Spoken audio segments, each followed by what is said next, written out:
Hello. Thank you for joining me. Welcome to the channel. This is episode 35 of our New Frontier Forestry Survival series. We're doing well. We're doing okay. We've got a few bits to do this episode. We need to run our horses. We need to get some harvesting done. That's the important one, the harvesting. We've got plenty of that to do.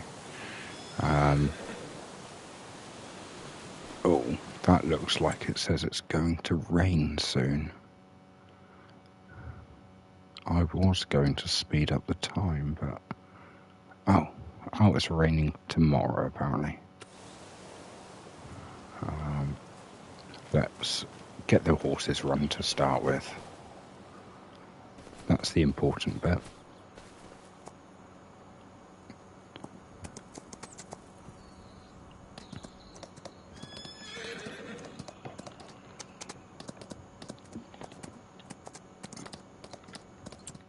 We could do with that on temporarily.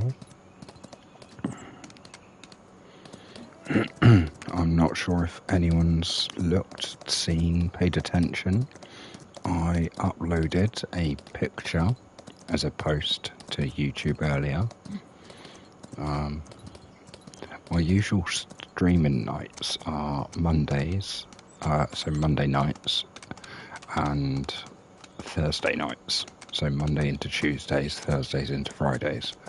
Don't know what it would be for various different parts of the world. But yeah, so I'll be doing another episode here on the Frontier Survival series next Thursday into Friday, so just a couple of days time. And then there'll be a new series on a new game that you should have been able to guess what that is by now if you've seen that screenshot. Or I say screenshot, if you've seen that picture, you'll know what game I'm going to be playing. Yeah, I'll discuss a little more in the next stream about that. But yeah, after a little bit of back and forth, I have figured that would be a good series. So yes, more details coming in the next stream. But yeah, a new series coming to the channel, which would be nice. We'll get these run, hopefully. With it saying that there's rain on the horizon, I really don't want to speed up time.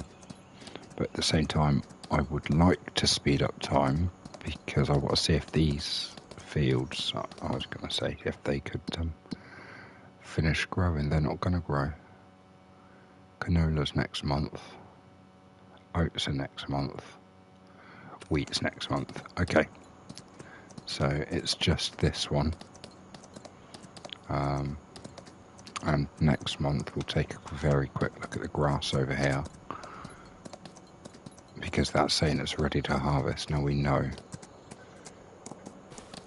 that's not ready to harvest. That's far from harvestable.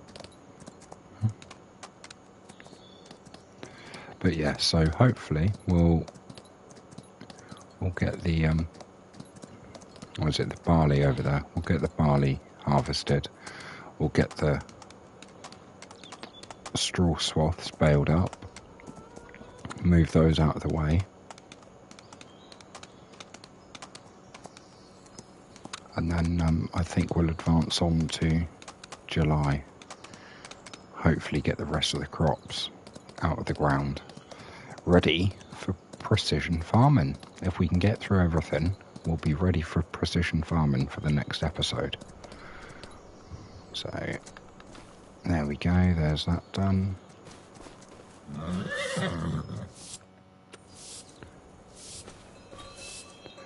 Yeah, I do use that small glitch. I said it before. It makes it easier to follow the horse around while you're using a control pad. Noisy horses there.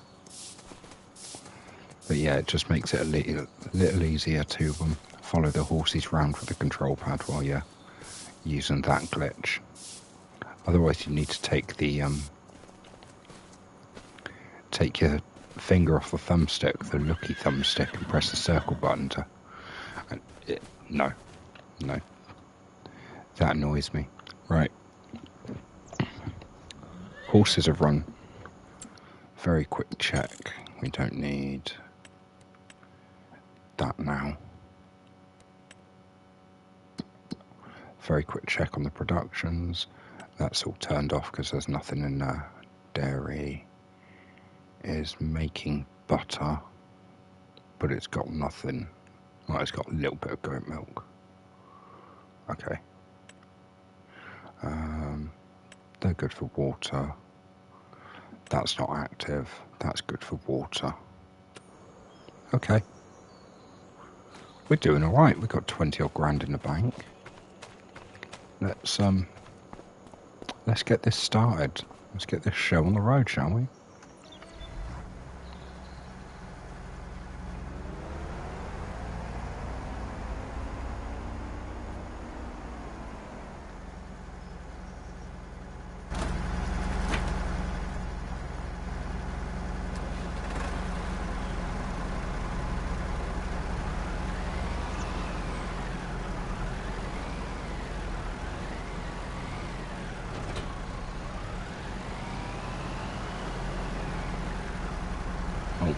That way, that side.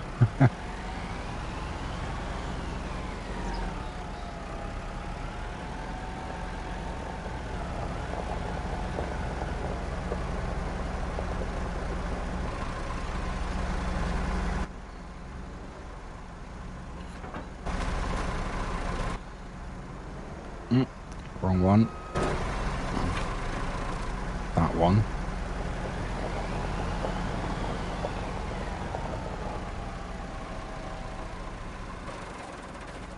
There we go.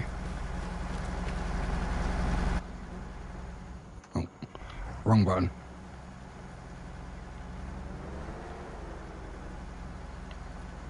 Okay.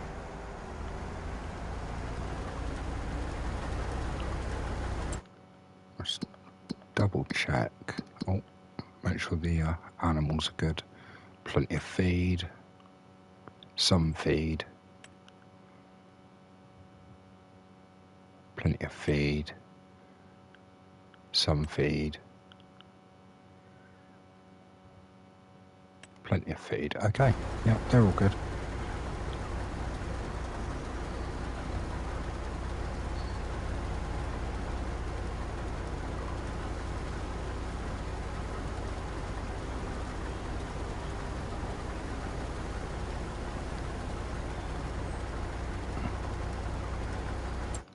Well, that's my mistake, because I would like a swath on that, wouldn't I?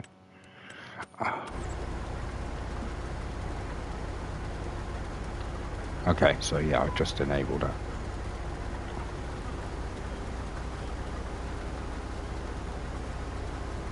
There we go.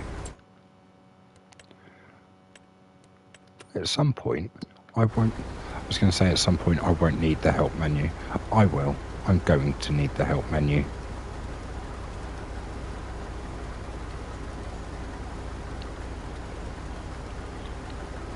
Purely because precision farming, that will require me to have the help menu, probably quite a lot.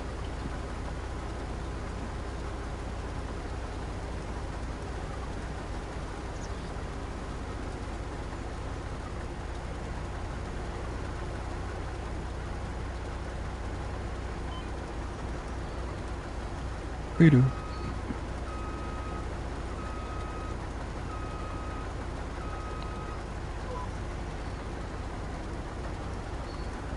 I'm quite happy actually. There's two new things coming. There's the new series starting next Monday. There's precision farming coming in the next episode. Lots of new things on the channel. They're very nice.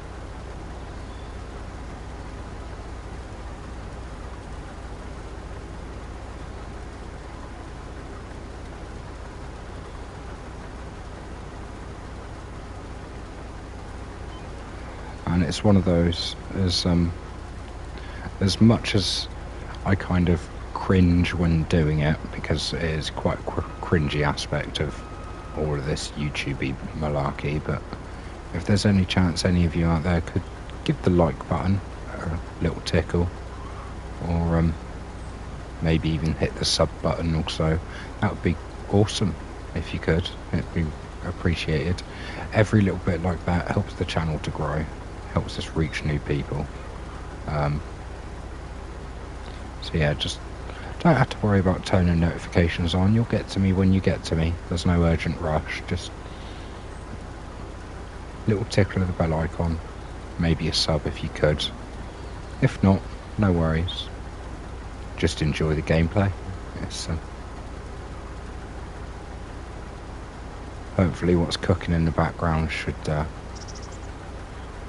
pique your interest a little bit.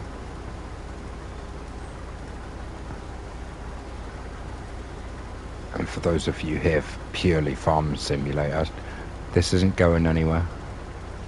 I'm not going to start ditching out. Farming's where we are right now.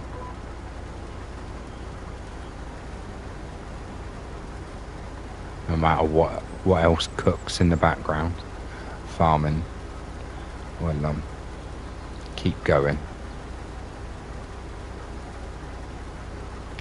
In various ways, shapes and forms. It won't just be this series. At some point in the future there will more than likely be a contractor series, and once we've earned some money on this, we're no longer in debt and we've got some fairly large fields, I imagine we'll shift on somewhere else. But for right now we're all good. We have no reason to leave. So we won't.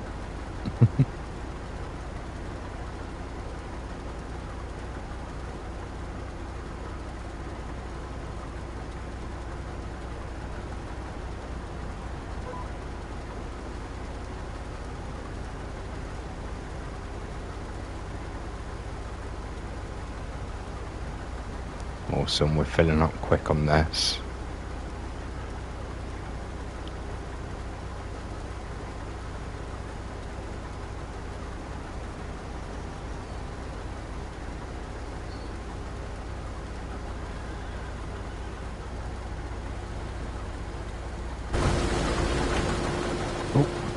That was a bit loud.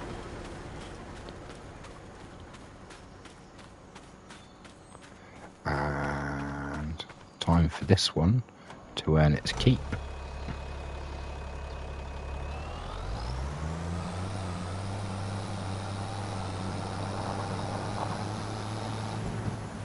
Stay off the actual crops.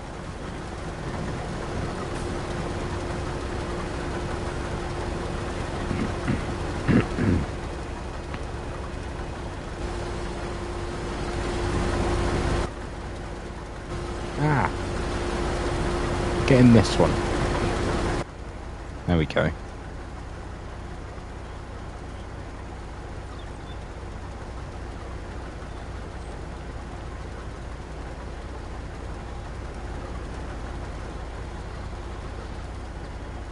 Okay.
We are cracking through this fairly nicely.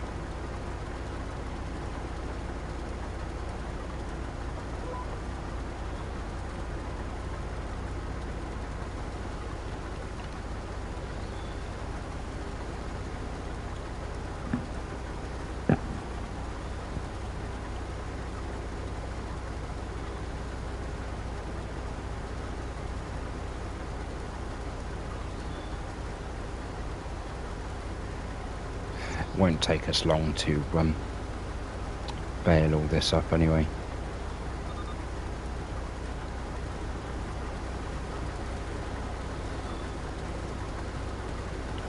And then we can advance on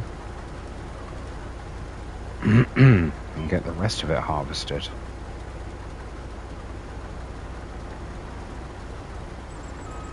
I was about to go down that way, but I won't. I'll use my brain cells. I'll go this way and then pop the let's shift that up a sec. Yeah, I'll pop the pipe out.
There we go.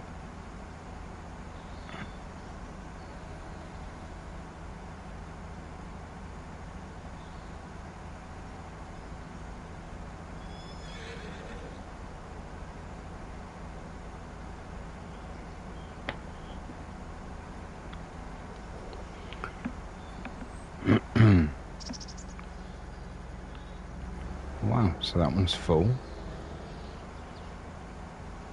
Didn't take much. I say it didn't take much, of course it didn't take much. It's only about 8,000 litres per trailer, but it's good enough. Right, let's go round, get the rest of the field done.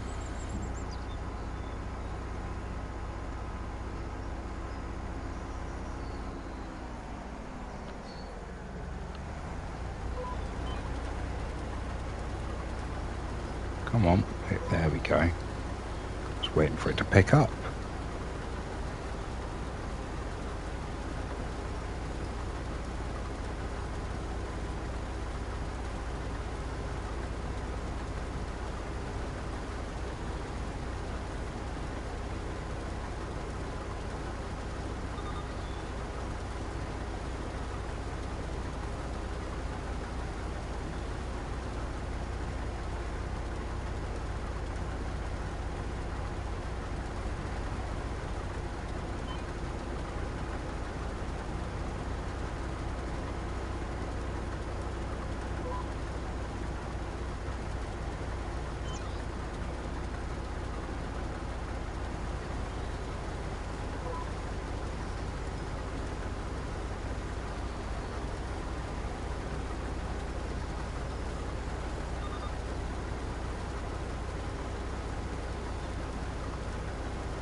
Really doesn't take too long, does it?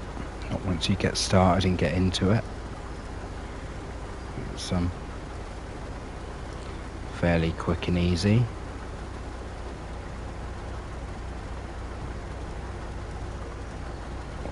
Awesome, awesome. Last little bit. Let's get this spun round.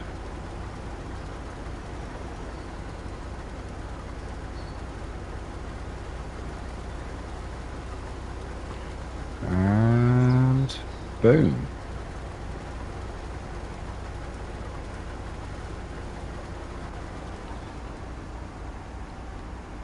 Done.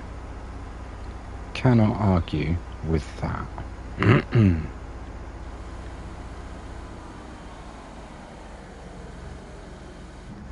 Dump that in there. Excuse me.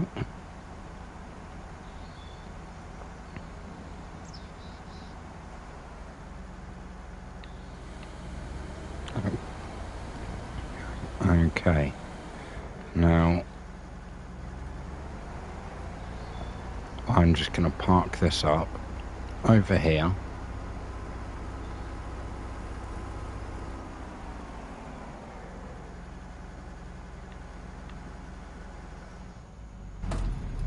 Like that. Because now all we need is this tractor.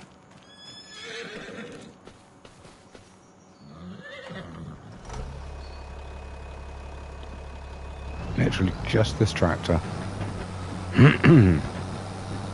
So, the barley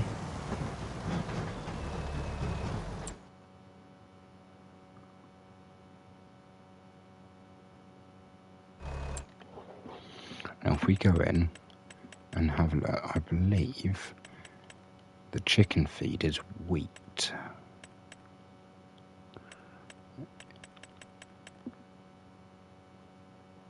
Yeah, wheat, oats for the horses.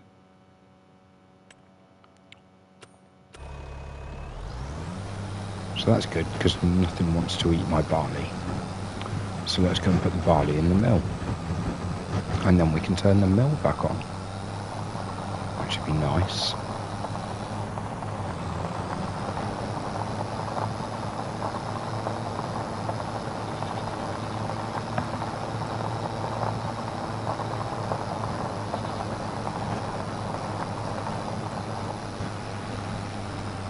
Oh, and of course we shouldn't have too much issue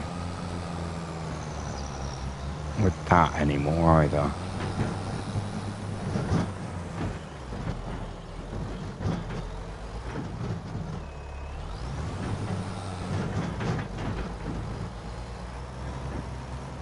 Tell you what, drop that one there.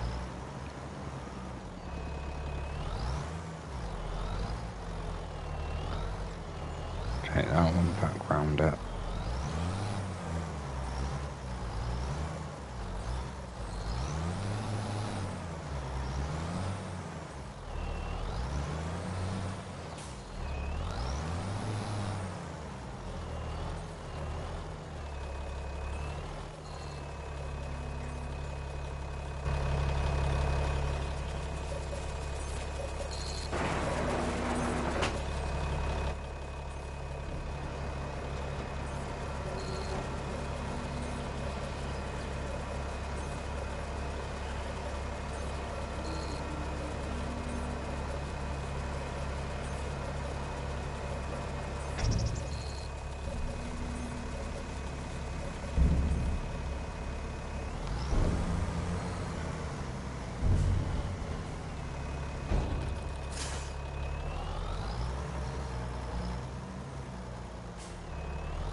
Okay, there we go. That's all of the barley in there. Let's get these hooked back up together. like that. If there's apparently rain on the way later,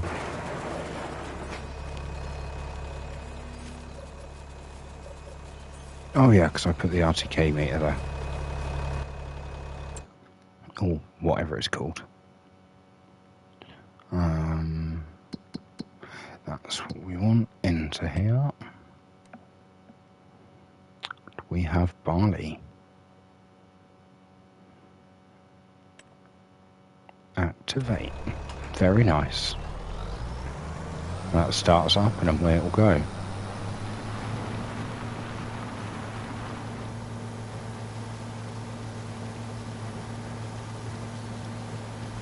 Let's take these over next to where they will be needed next.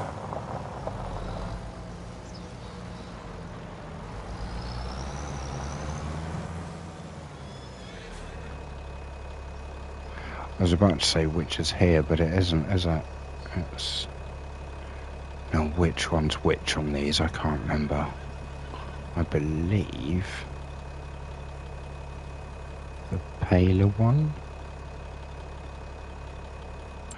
If that's the case, I'll be able to tell. Sorry, excuse me. I don't know which trailer is which.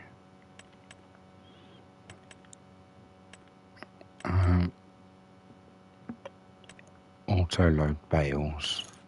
No, that's too big. Little one, little one.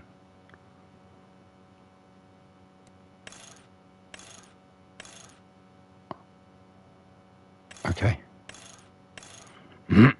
Excuse me. Yeah, okay. So the one without the warning triangle.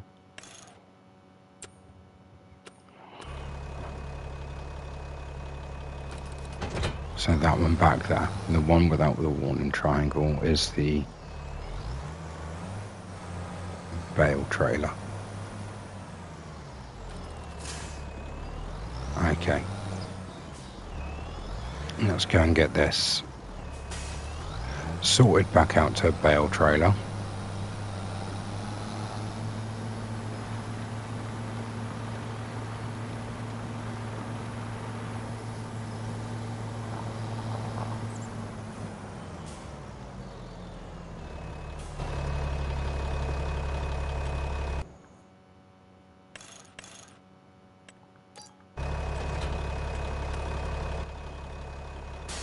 There we go.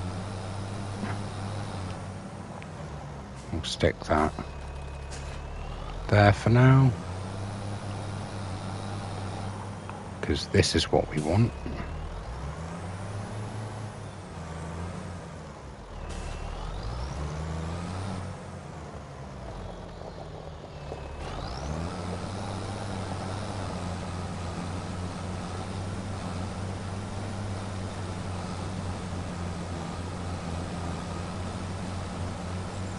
Nice and easy.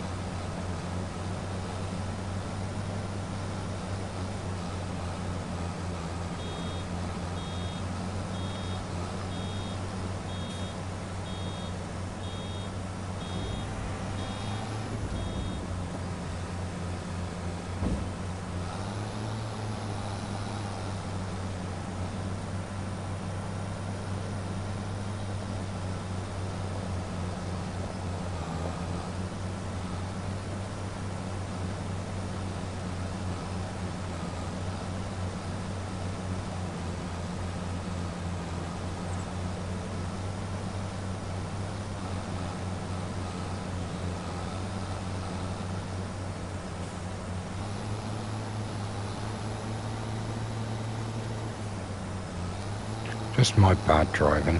That's okay.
Well, I've just had a semi-sneaky thought, because when I started doing this straw, the baler had grass in it. And then I started doing the straw, and it switched it to a straw bale. I imagine that would work the other way around.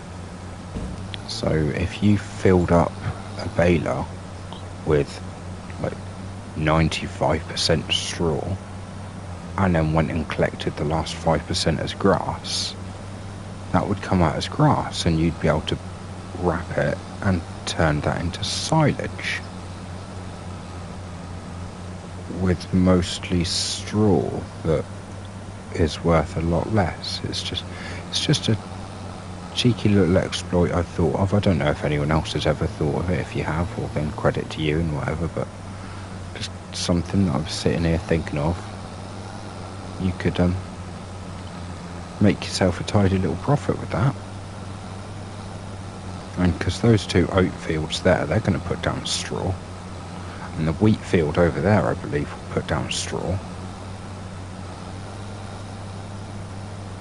So if I also mowed the field over there, I could fill up the baler with like 95% straw and then go and top it off with a touch of grass.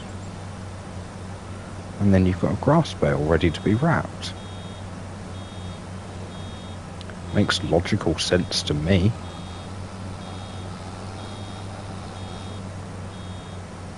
Don't know if that's possible. Don't know if anyone out there would ever like to give that a go and see whether it works. I mean, if I'm in the situation, I might see if it works at some point.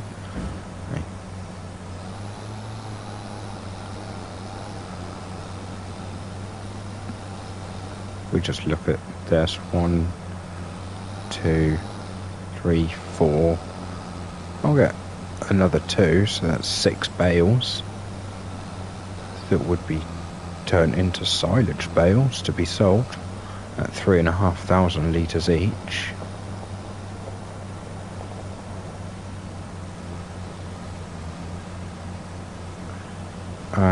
I believe they're through. No, we're about to go over the 3.5 litres. Okay.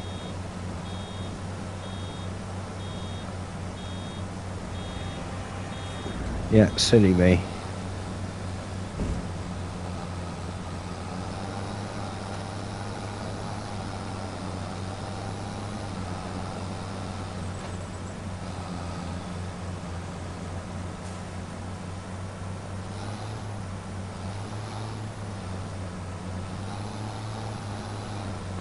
Yeah, and then I can nudge my way past it like that. There we go. It didn't happen. It's fine. Ah.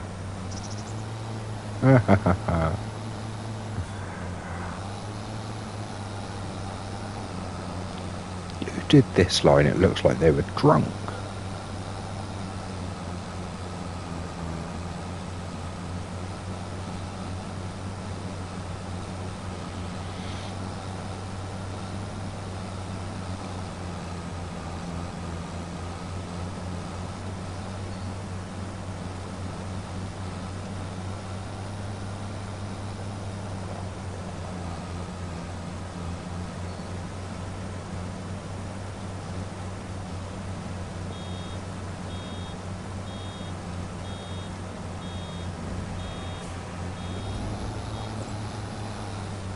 Go on, back it up.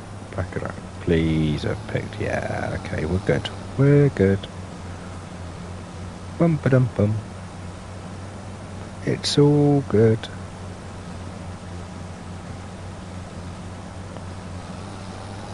And last line.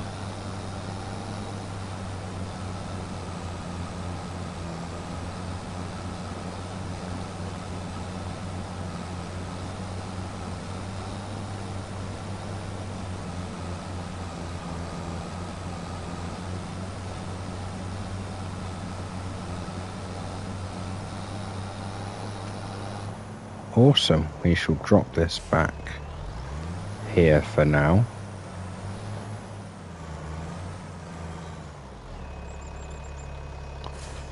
There we go. Where did I put it? It's over there. Let's grab the trailer and get these bales moved.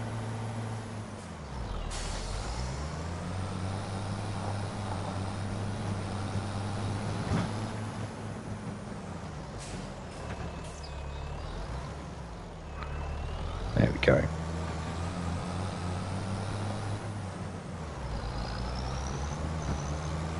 Nice, okay. Nice and easy, nothing too difficult.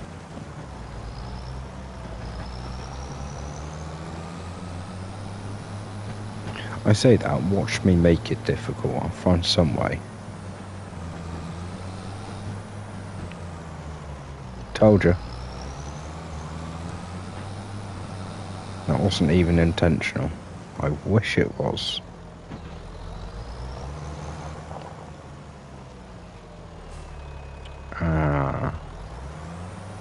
Straw ones, they want to be kept separate.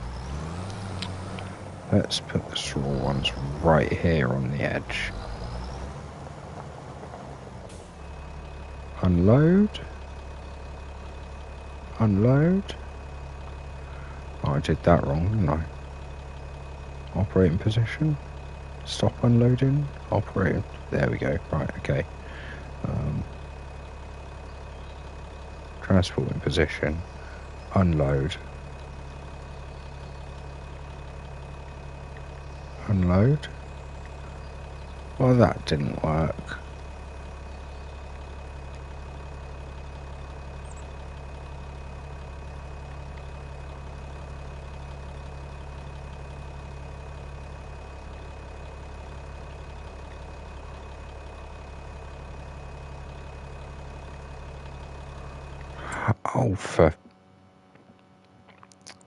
Oh, I don't have a bleep button.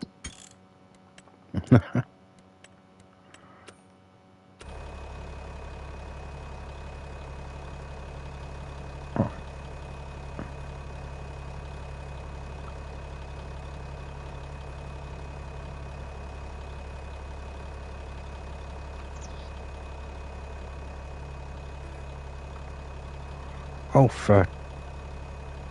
why does it always reset now?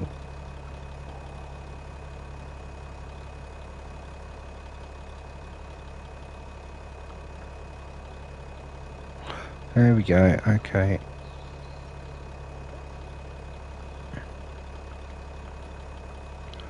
Oh, just doesn't work, apparently.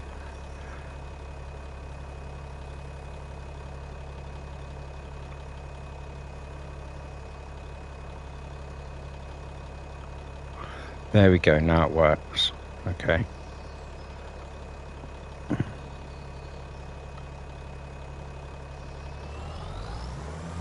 Oh, effort, so much effort. I make things so much more difficult than they need to be. Okay. But we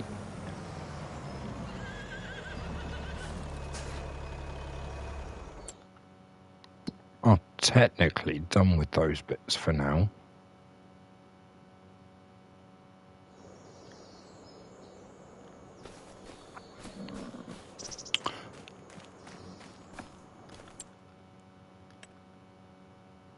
Because it's just the grass.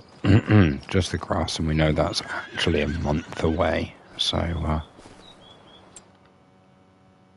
everything is ready, look.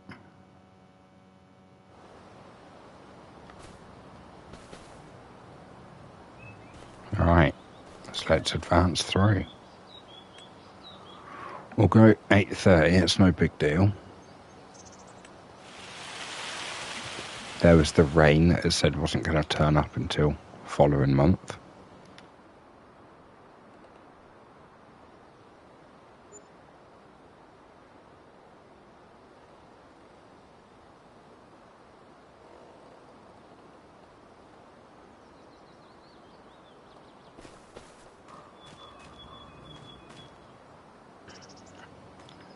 There we go, just a quick check, make sure everything's okay. And yeah, another one on the horsey horse.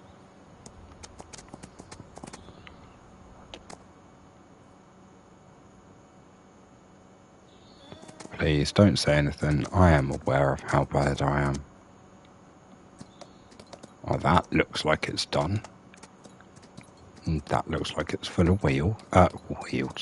That field looks like it's full of weeds.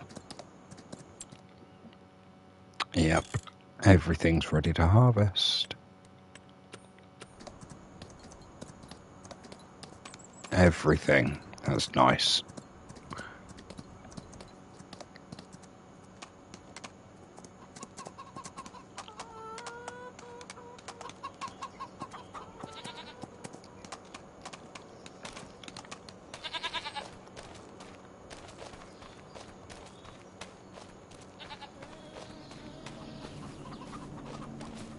There we go. Just throw that in there for now.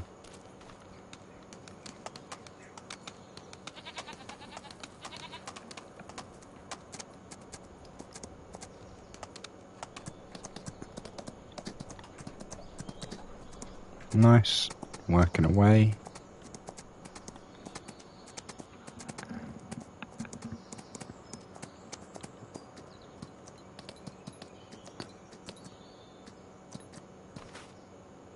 That grass looks thicker and better as well.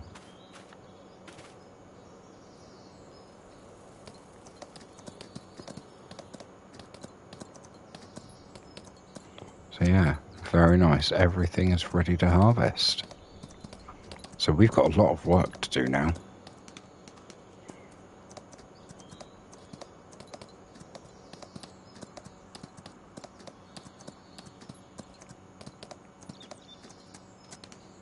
These two big fields, the canola and the oats, wheat.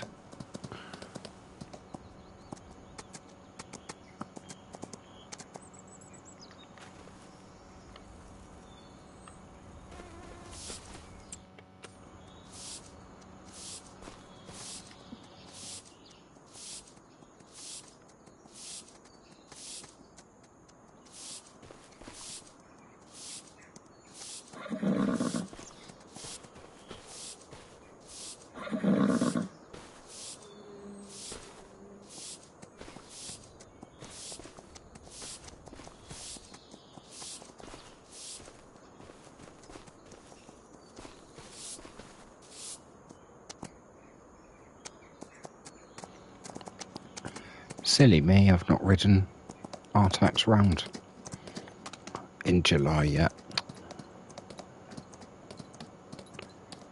Silly me. That's alright. It won't take but a moment.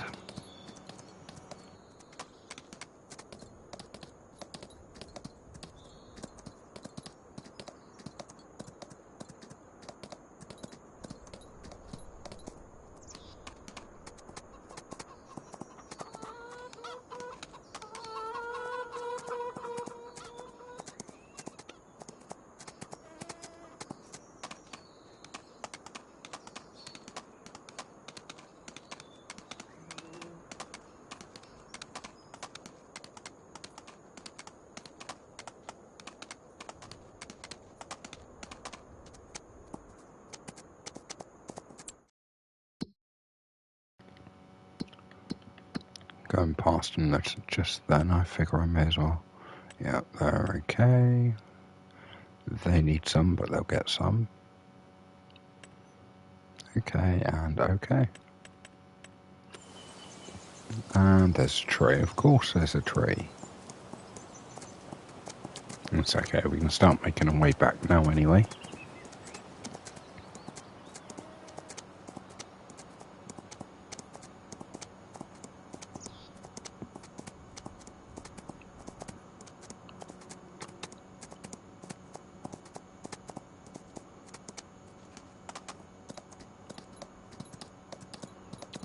There we go.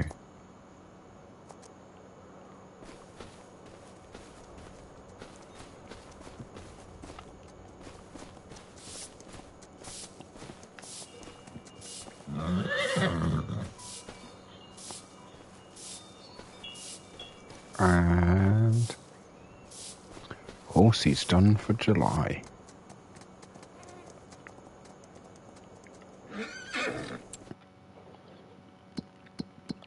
Let's have a very quick look at them in here.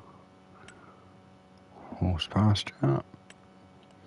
So Max is already getting up there. That's not bad.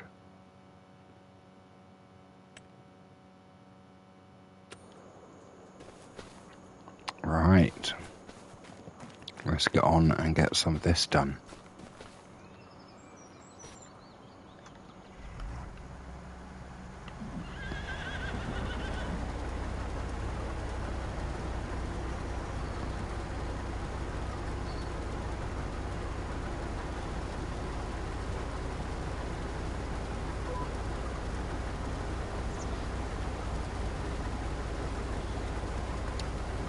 Yeah, that's right. No straw swap for this one. Not a problem.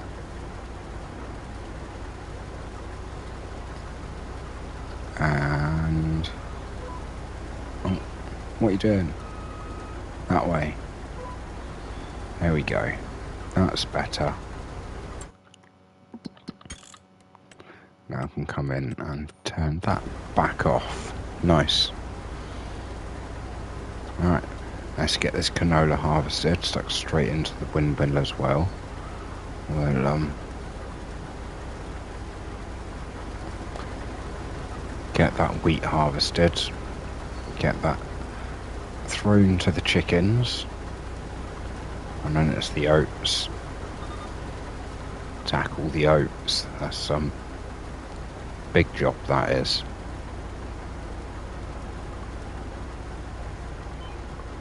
Don't get me wrong, doesn't deserve the Nexat pack or anything like that. It's or MacDon. I don't believe it's even that big yet. If the MacDon can do that, I haven't, to be fair, looked into it or played with it. Not really.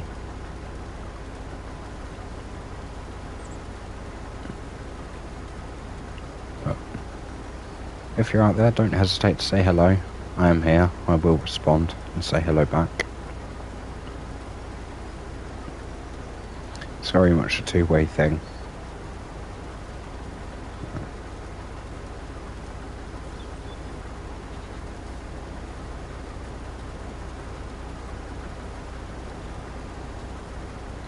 I don't think we're doing too bad on this. I say we. I don't think I'm doing too bad on this. I've built up a fair amount.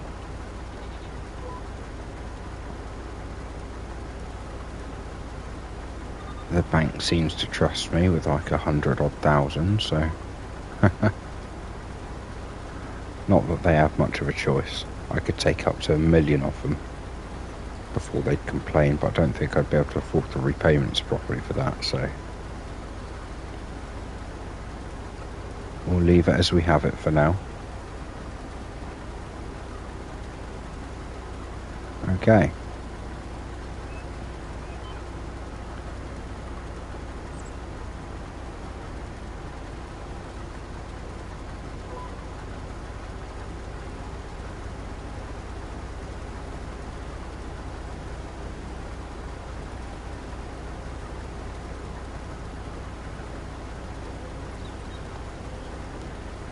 Well, this shouldn't take us too long. It's a fairly easy field. It's not huge or anything.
Just having a little think about this in my own head. I probably should have put like multiple headlands on this, so I could circle in repeatedly and make it smaller and smaller and smaller.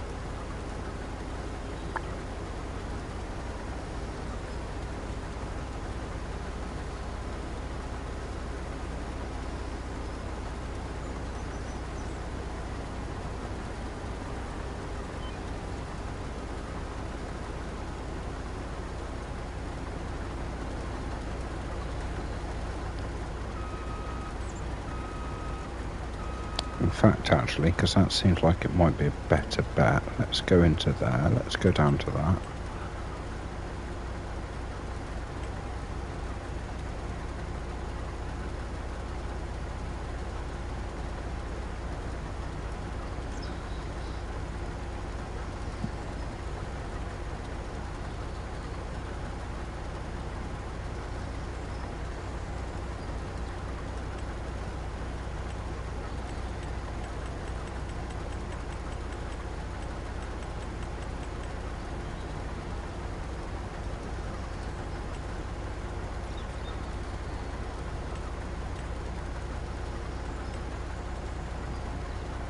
Yeah, that'll do.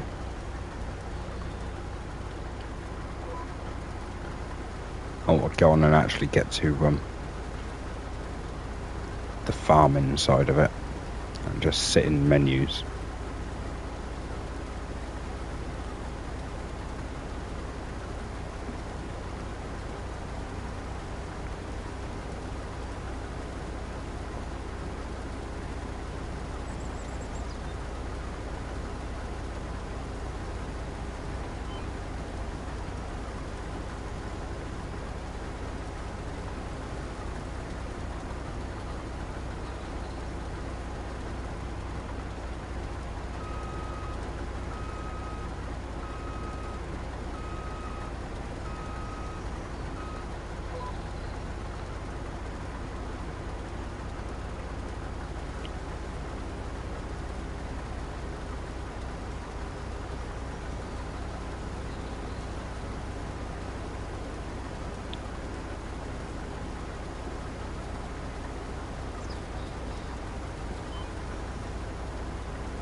As a console player, them adding this GPS system in really is a lifesaver.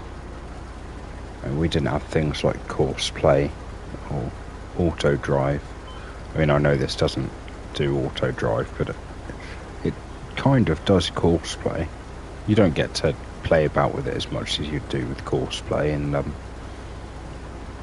saw some FSG videos from a while back where he had course play set up to go in offload. Oh, it might have been course play and auto drive. He had it set up to be offloading. He'd go round in a harvester or something. There would be a tractor that's scheduled to come up behind him and offload as he's going round. That would, when it's full, go back and dump into... Oh no, I've just driven through my canola. I wasn't paying any attention, I was chatting. Oh well, that's what I get. But yeah, he had it set up so he'd just go round. The tractor would pull up with a trailer. The trailer would get filled. The tractor would disappear with it, tip it into... Oh no, he had to take it off to a silo. And then once it was done with the silo, it would come back, get itself into like a ready position, while a second trailer came round and was being unloaded, I think. I think that's the way he was doing it, but I was amazed by what they have. And we do have a version of that in this. We could set a constant unload. Right, come and get filled up here. When you're full, go there. But you need to be handling large enough numbers to fill the trailer, definitely. And from what I remember, you need to have the AI splines in place. It's not going to work if it can't follow the road.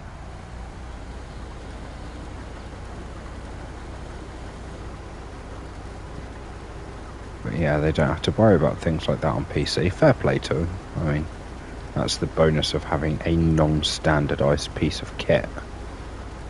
You can do things like that.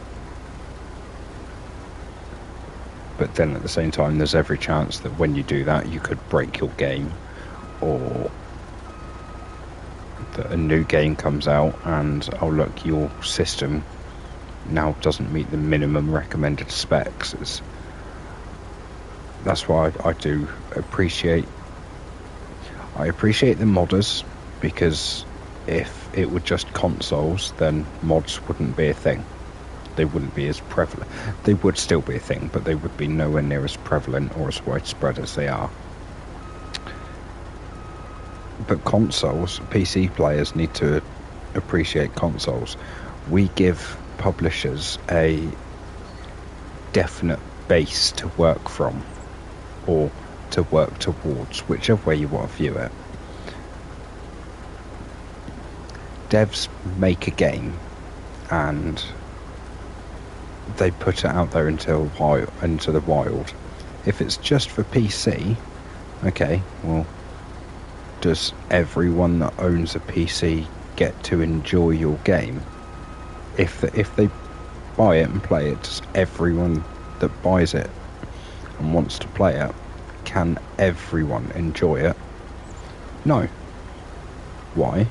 Because some people have some hardware in their systems that won't take what you want to do with your game. Like, there was that meme going around ages and ages back. Can it run Crysis?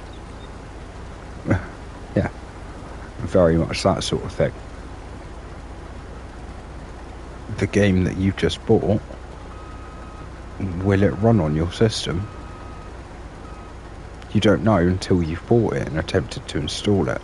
That's what a console provides. A console provides a stable platform that is universally recognised by devs, and they work towards this set of system specifications.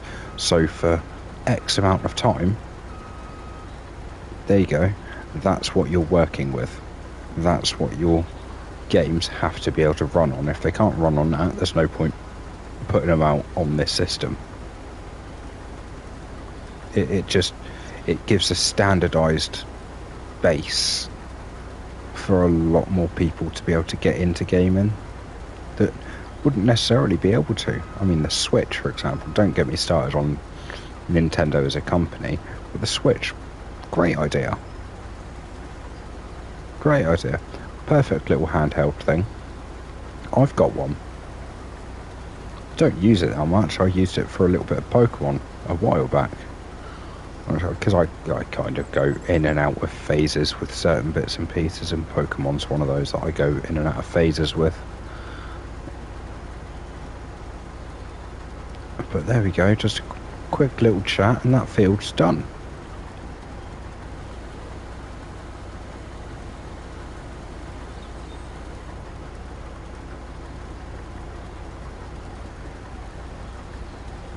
Just throw the rest of this in here, and then we'll get this up and into the windmill. Can turn that off for a minute.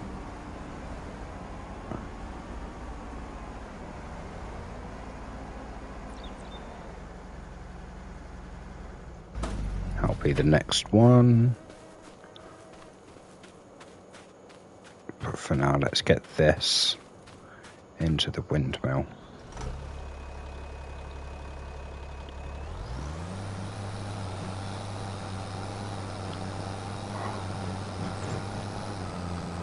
It really is nice having a tractor with a bit more power. I said it last episode.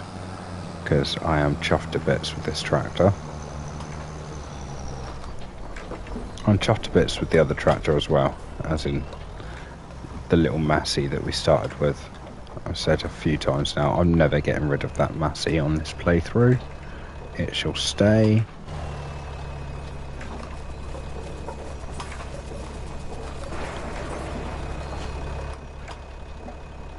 I noticed a little while ago on one of Daggerwin's videos,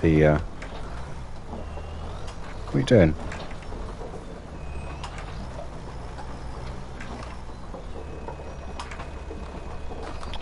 That's what I was doing. I was on the wrong piece of machinery. Yeah, I noticed a little while ago on one of Daggerwin's videos. He plays on PC, so he's able to do certain bits and pieces. But yeah, he had a little tiny I can't even think of what the actual name of it is. Let's have a little look. I'll show you that one. The ape.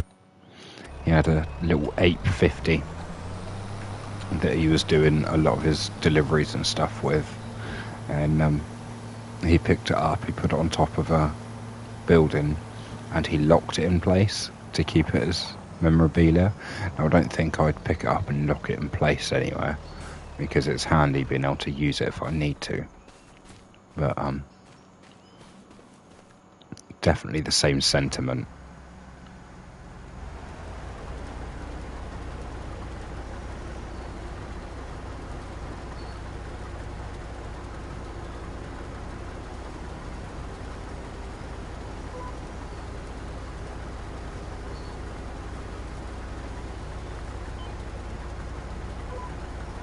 Awesome. Just checking that we got like 1 million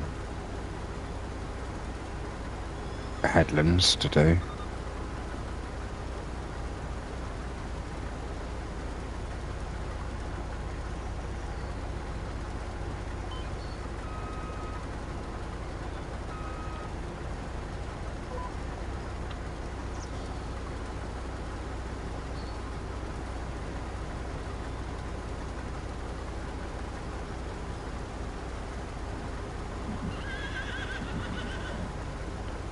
It's nice doing this and getting the crops out of the ground once we've put them in there,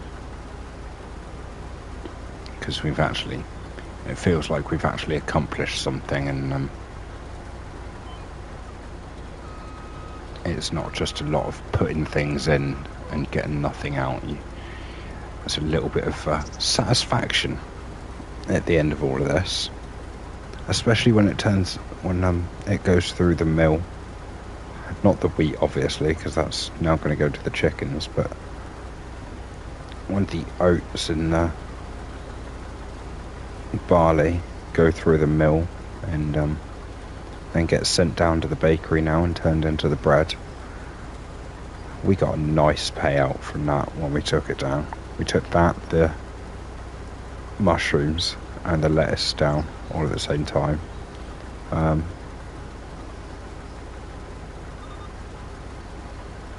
No, the eggs went just before, I can't remember. I've slept and done other things since then. I could look in my notes, but I'm paying attention to what I'm doing at the moment, so. Hello, Melbourne Train Guy. I'm not entirely sure how long ago you stuck that message up, but I've just noticed it. That's what I get. But hello.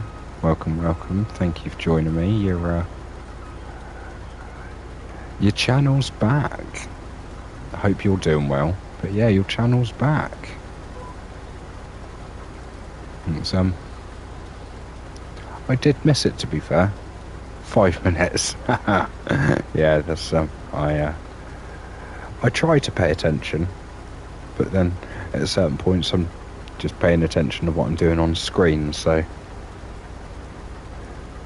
I could imagine if the chat was full of people, I would be crashing into everything everywhere, trying to pay attention to what I'm doing and chat at the same time, so. But yeah, I'm good, I'm good. I hope you're all good.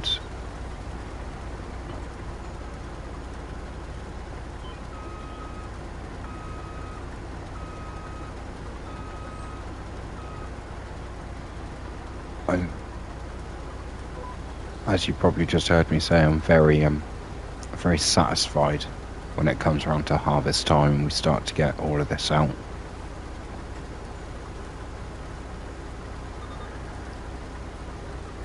Yeah, you say it's a pain trying to chat and play. Yeah, it can be. I imagine it's a little bit worse on things like Train Sim World. The most I'm going to do on this is accidentally run over a bit of my own crops. The worst you're going to do on Train Sim World is run through that red light and fail the entire route moments before the end.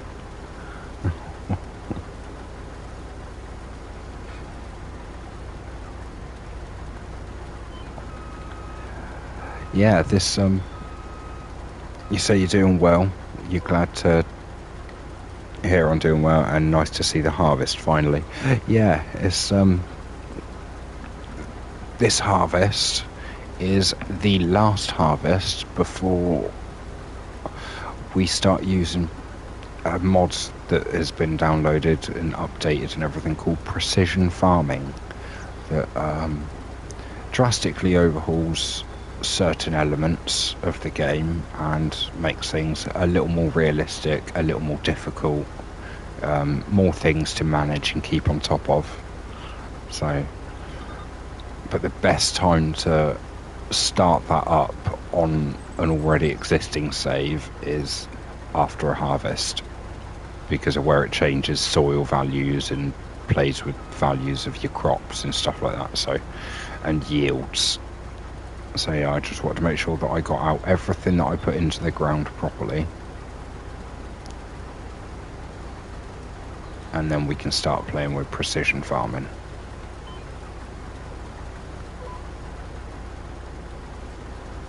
Properly, please. Thank you.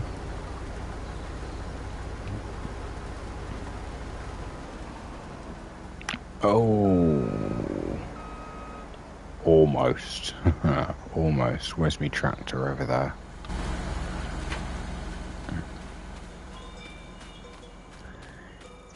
You say you haven't had a spad yet. PS5 actually responds better, and there isn't a delay between my input and the game doing the thing.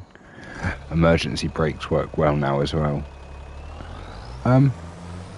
Yeah, emergency brakes work well.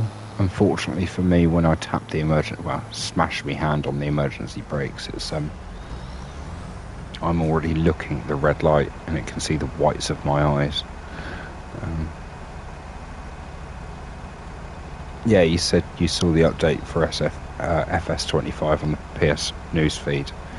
Yeah, it's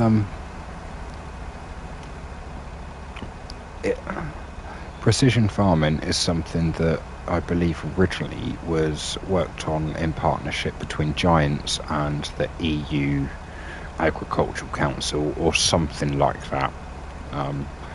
And basically it was to try and bring like awareness and more knowledge to the masses of certain bits and pieces of how damaging chemicals could be and that sort of thing. Which is why you get bonuses for, in precision farming, in the mod, you get bonuses for being environmentally friendly. Which is why I'm glad I did a lot of tree chopping before.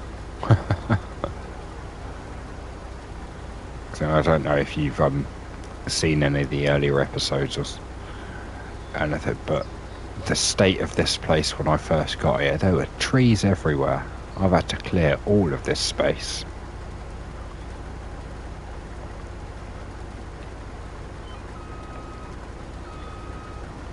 You say, okay, nice, that's always a good thing. Agrochems are bad. Yes, agrochems are bad. Apparently so is ploughing, but I did see a a little workaround to ploughing.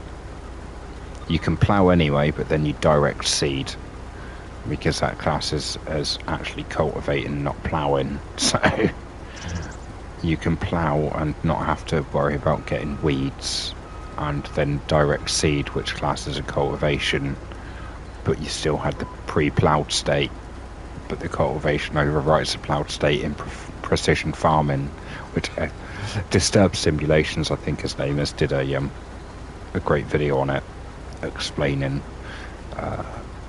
I say explaining, he demonstrated. He didn't just explain, he properly demonstrated. He went through it and yeah, showed that you can quite happily plough and then just use a direct seeder, and it mitigates the penalty for ploughing. So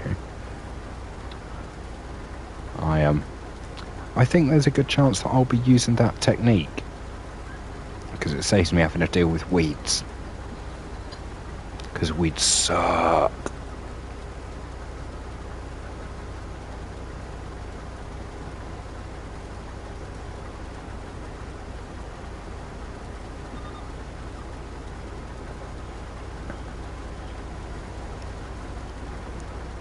I've just had a swig of my coffee. I didn't put any sugar in my coffee.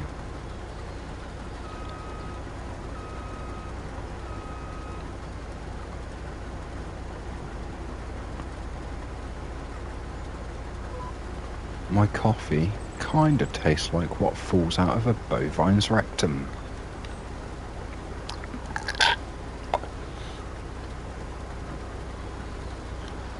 That's alright, I'll drink it, I'm not fussy. Oh, I am fussy, but I am actually really fussy thinking about it, but it's one of those, I'll drink it anyway.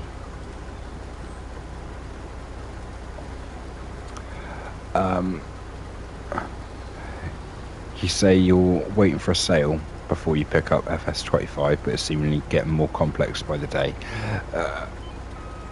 Precision farming, it's a choice thing. It's a mod. You can choose to download the mod or not, and then for each different save that you play, you can choose whether or not the mod is active. So on that respect, don't worry about it. Get used to playing, and then if you want to take it a step further, then take it a step further. But don't worry about it. As for it being on a sale, yeah, I'd love for it to be on a sale for you. I don't think it will be for a little while, because it's still a fairly new game. And if it is on a sale, it definitely won't be the... Excuse me, definitely won't be the Season Pass edition.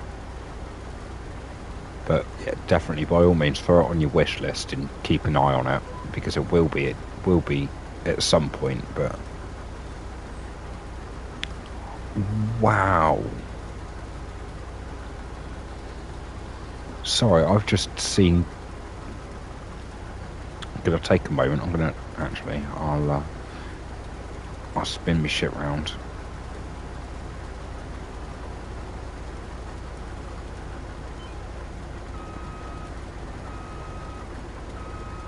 And I know I just messed that one up, but that's because I want to get onto this bit semi-quickly.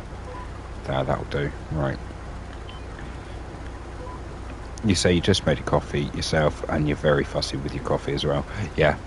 Yeah, it needs to be done right. You say it's 99 Australian dollars and 95 cents, so basically 100 Australian dollars.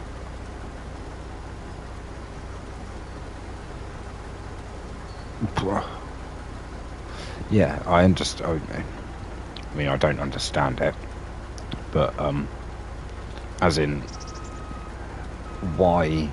I don't understand why your prices are so high, but that's the way your economy is over there, and okay, so it's just something I accept.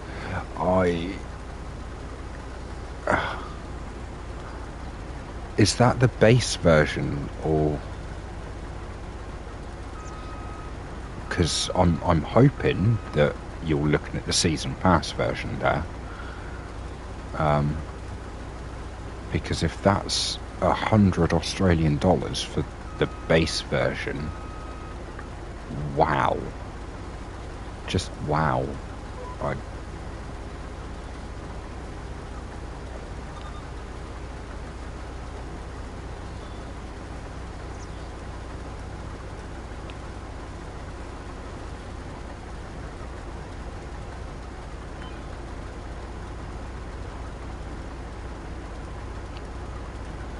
So that's kind of stunned me for a minute. I mean, 100 Australian dollars on a farming game.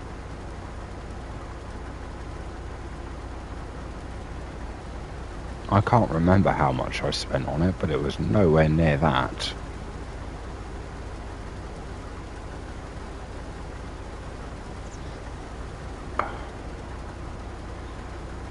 Sorry, I am genuinely slightly stunned into silence by that. Wow. FS25 normal base edition is 100 Australian dollars for the base edition. That is outrageous. Genuinely, that is outrageous. As much as it pains me to say it, definitely wait for a sale on that, because this game is not worth $100 in anyone's currency.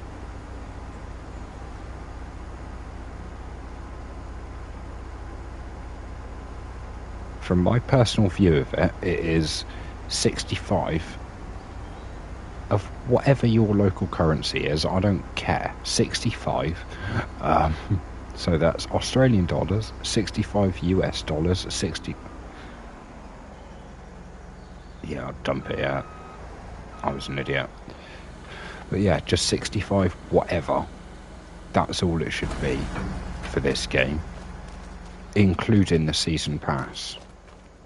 If you haven't got the season pass, it should be like 45.50. But wow. You say a TSW route is 55 to 60 Aussie bucks. Again, I kind of can't get my head around that. That's for what it is. I mean, it costs 25 quid, I think, 30 at the most. So you're paying double.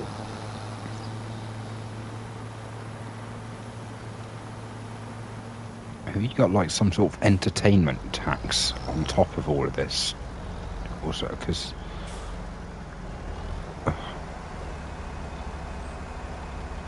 wow.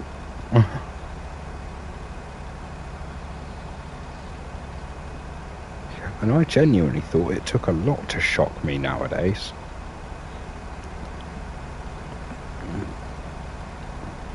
But yeah. No, it turns out that I'm just getting old and I'm shocked by economic facts. Yeah, I thought it was gonna. Okay, alright. Let's go and drop some of this wheat for these chickens. Now, which ones need it?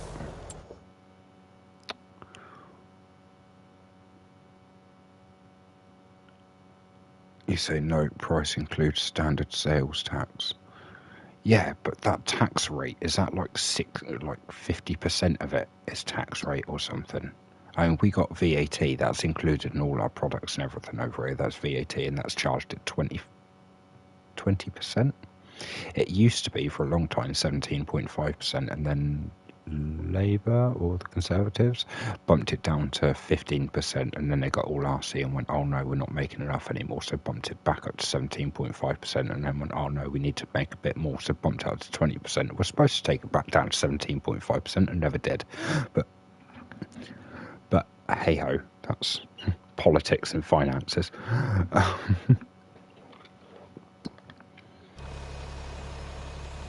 That's what I was looking at, the animals.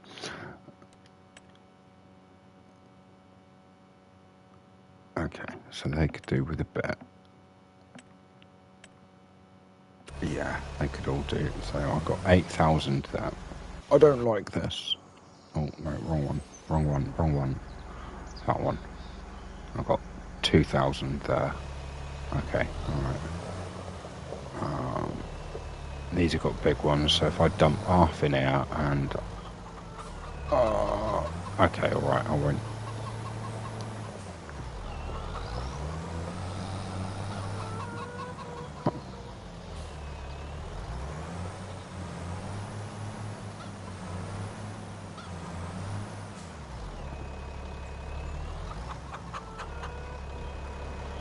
Okay, so we want to drop about 4,000 in here. We're down to about... Or not, we can just drop in what it'll take. Okay, so we'll go around, we'll do the same in this one. And if that's the case, it seems like we might have to save the rest of this rather than dumping any of it into the windmill. Let's go. There we go. You say price includes standard sales tax. Wow, tax. God.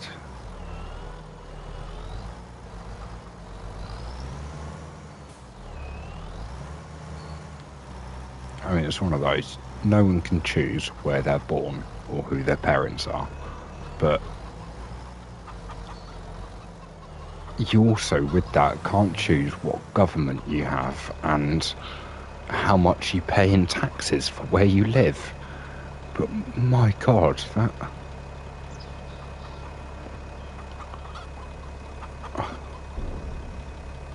I think I put a bit too much in there. 2,000 litres. That's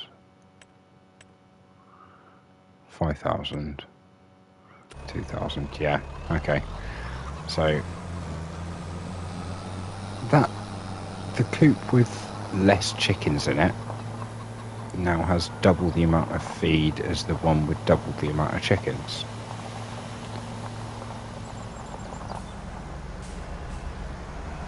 That's what I get by being shocked by Australian sales tax and Australian prices. You say that's why you wait for sales.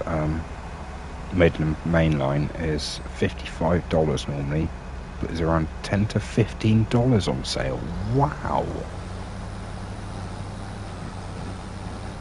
Wow, that actually kind of takes it down to the same price as what we'd get on a sale.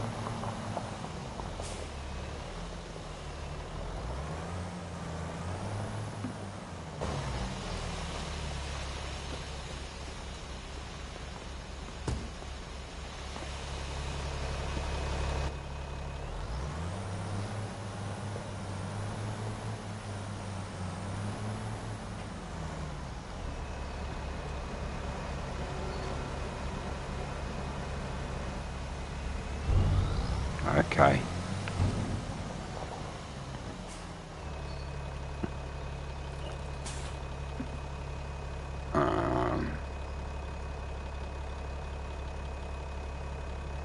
Yeah, okay, as much as I might not want to switch that one back to... Okay. Yeah. I've made the executive decision. This is going back onto...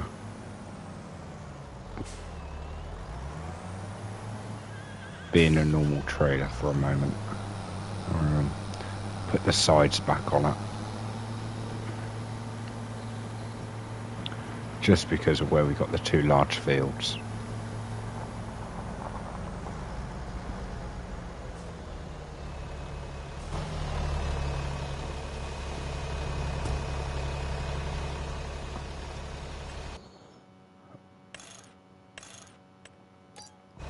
Awesome.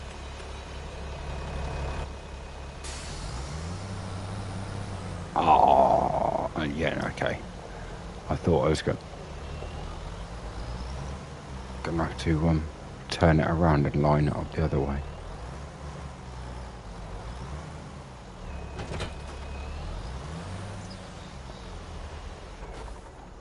Okay, that's that done.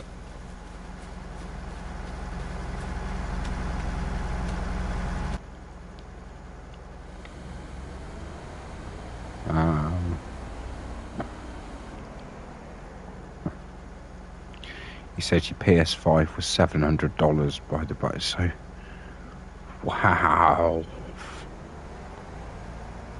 I almost came out with a serious expletive then, but my God.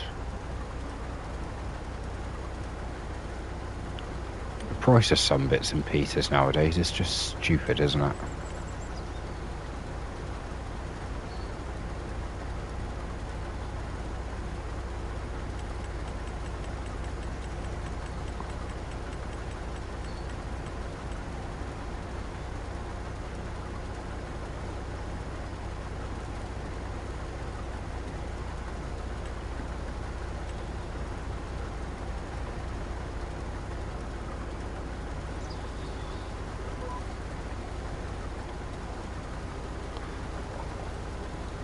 Awesome, here we go.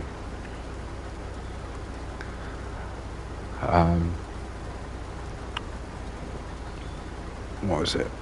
My PS5, when I picked it up, disc edition, so it's got a disc tray in it, so it was the more expensive of the two.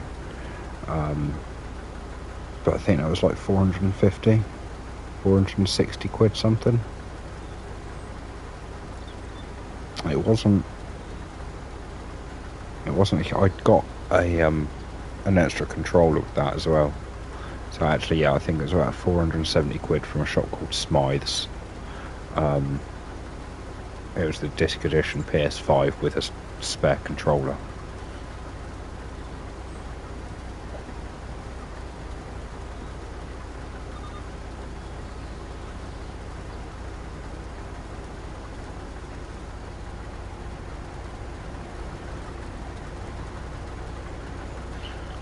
You said no one can doubt your dedication to TSW with the prices you pay. No, absolutely not.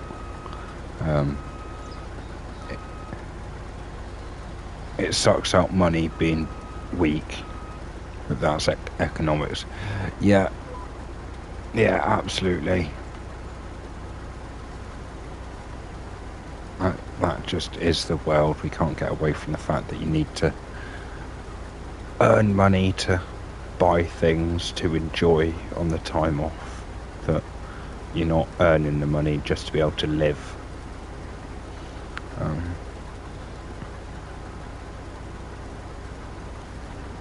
Yeah, no, I'm fully with you. So I just read your latest comment as it popped up. You said yours is standard PS5 disc with controller, not the slim one. Worth it though. The PS5 was really on its last legs. I'm completely with you. Mine standard PS5 disc version, not the slim one or anything. I got it a couple of years ago now, and I'd had a PS4 for a while, and I went into a local Tesco's, and in their tech department, they had, at the time it was the brand new 1 terabyte, not the slims, I think was it a slim? Yeah, the 1 terabyte slim PS4s, and they, I believe, had it labelled up at the wrong price. So I inquired, just on the off chance, and yeah, I managed to buy one at the wrong price because I'd inquired and everything. So I didn't really have the money to buy it at the time, but when an offer like that presents itself to you, you do not turn it down if you can help it. So I think I got it for like 180 quid or something. It was a lot less than it should have been because the label was wrong. But yeah, about 180 quid for the 1 terabyte slimline PS4. It was the one before the Pro. So yeah, I then gave my old PS4 to the wife so that she could play whatever she wanted as and when she wanted. and it wasn't going to be an issue. And then when I upgraded to the PS5, I took that PS4 back off of her, gave her what was now my old PS4, the slimline one, gave that to her, said you can use that, because she'd started having issues with the original PS4 that we had. And I tried turning it on a couple of weeks ago, because it's hooked up to the TV in the bedroom. I tried turning it on a couple of weeks ago, and it went no. Literally nothing else, nothing more than that. Just went nope. I was like, oh okay, so you're nothing but a glorified paperweight that won't even attempt to take off to the moon anymore.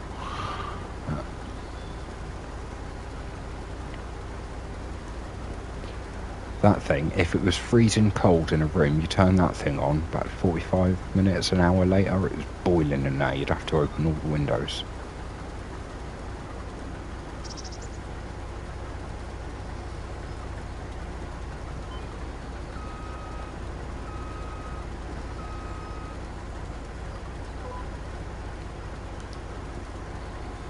You say you had a PS4 Pro which helped on TSW with the little extra RAM, but the PS5 is like night and day. There's so many extra layers and trains.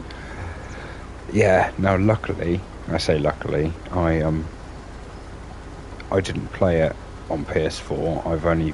I've been spoilt since I got the PS5. I've only ever played things on PS5, and I even went to the point of having a look on Amazon, things like that, for the little adapter that you can get for your control pad, your PlayStation controller.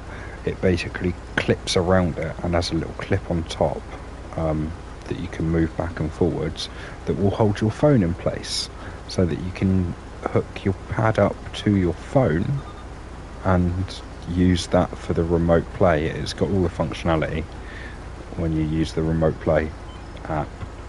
So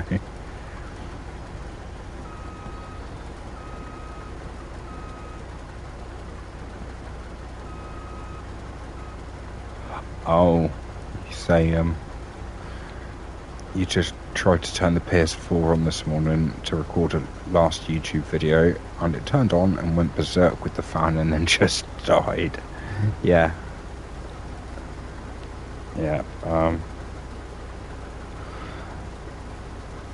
Burial at sea.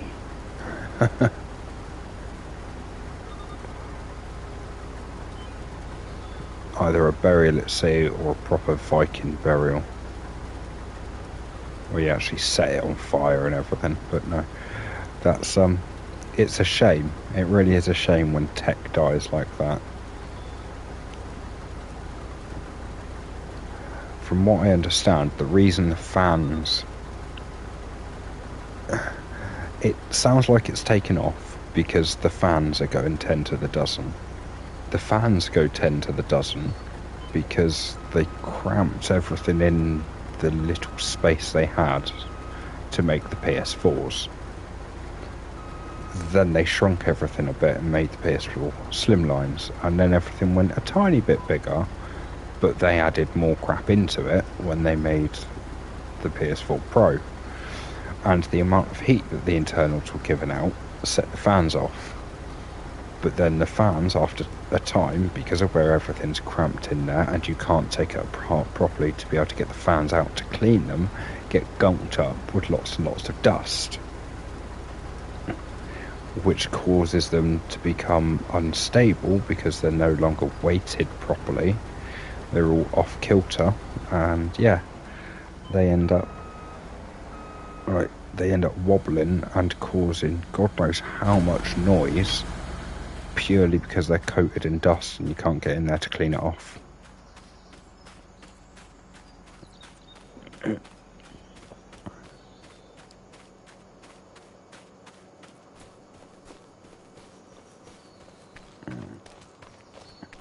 He said you're going to fix it enough for Roblox for your little brother, otherwise it's just e-waste.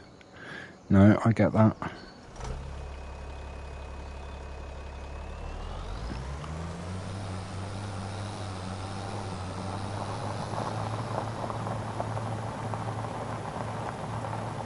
So repaste the chips, properly clean it, pop in an SSD maybe. Okay.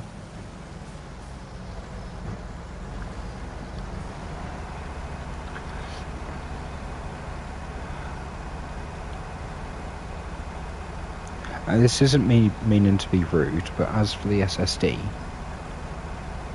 why? Why not get yourself an expandable SSD for the PS5? Plug it into the USB-C port at the back.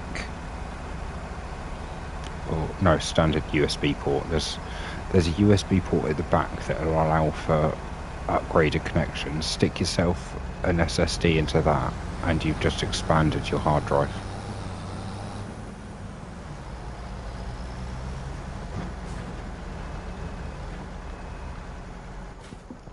That's what I'd do if I could have picked myself up another SSD. I didn't. I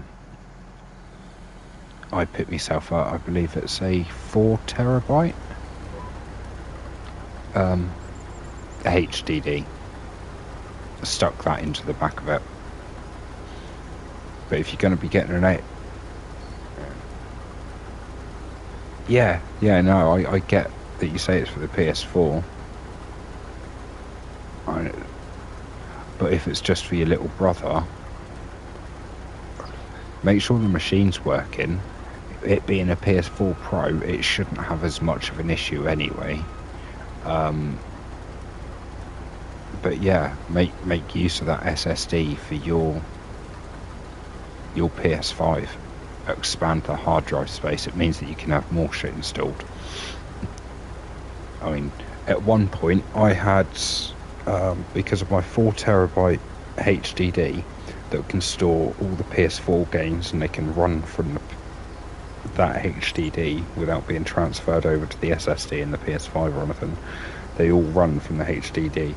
I had at one point about 60 games in total between the standard SSD in the PS5 and the 4 terabyte HDD. About 60 games in total. I think I've still got about 40 in there at the moment. And that was including games like Call of Duty, Cold War, that was 270 something gig, 240, 270 gig, something like that.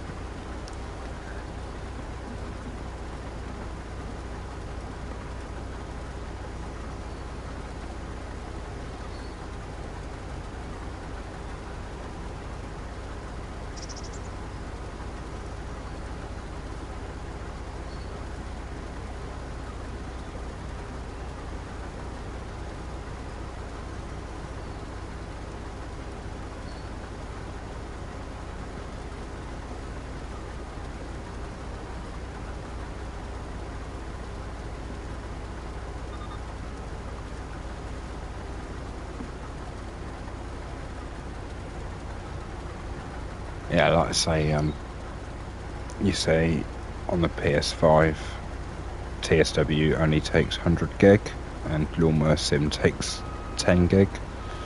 So you've got a fair bit of free space right now. You'll get an external when you need more space, so it's a good idea. Yeah, it just made sense to me because of where I was switching my old PlayStation through into the bedroom. I didn't want to have to disappear into the bed. I've got the nice TV in the front room. I want to be able to play my nice PS5 on a nice TV that can handle the output that the PS5 can produce. So that means playing it on the good TV. Now the good TV's in the front room. Otherwise I'd steal all the kit and have a man cave. But yeah, so the TV in the front room can handle 4K, the PlayStation can handle 4K, so everything like that goes in the front room, and I get to play at night.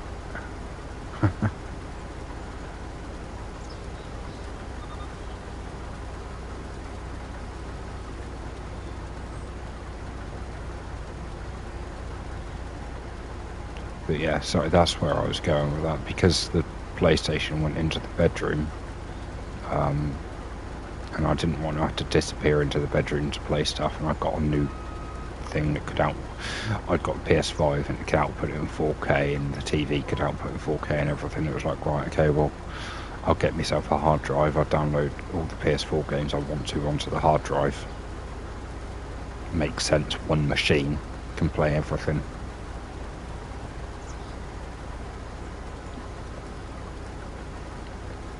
And then, as I said, with my other control pads and the clip that I've got that goes around it, I can hook my phone onto that, and as long as I've got Wi-Fi somewhere, I can quite happily play whatever I want when I'm out and about through the remote play app, which is really, really good. You need to bear in mind that if you're out and about in public, the bandwidth can go a bit sucky every now and again, but that's because you're on a public bandwidth. It's not all for you, or in that case it's not all for me, so I have to deal with the fact that I'm sharing that bandwidth with like maybe 100 other people, depending on where I am.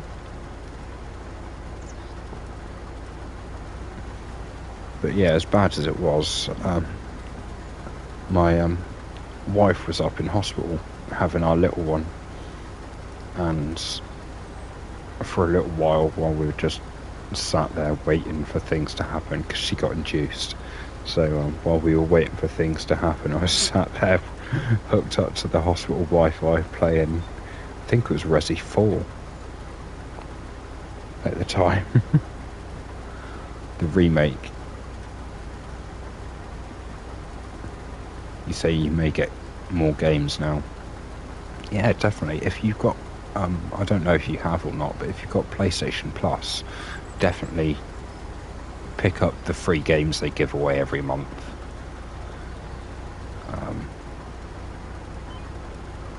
I think, was it this month they gave away, especially now you're on PS5 actually, this month they gave away Robocop, Rogue City. I don't know if they do that sort of thing in Australia as well, where you get the PlayStation Plus games for the month. But yeah, this month it was Robocop Rogue City, which kind of annoyed me because I spent out for that when it was brand new, because I liked Robocop when I was 18. I have to say that because it's 18 rated. No, I watched it when I think when I was about 13, maybe younger. Whenever it was definitely, I shouldn't have been watching it. But yeah, it was, I spent out full price for that, and a little bit extra on the side bits and pieces.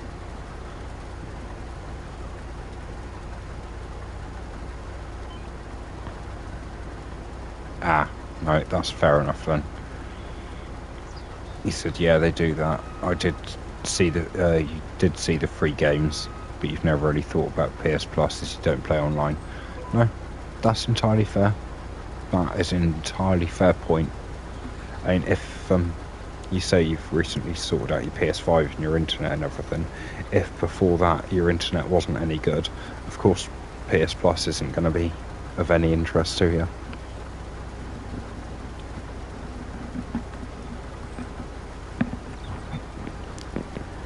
It's almost like, what's the point in paying out for a service that you're not really going to get any benefit from?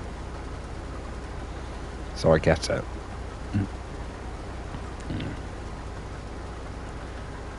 My nan and granddad, I lived with them for years. They were always against.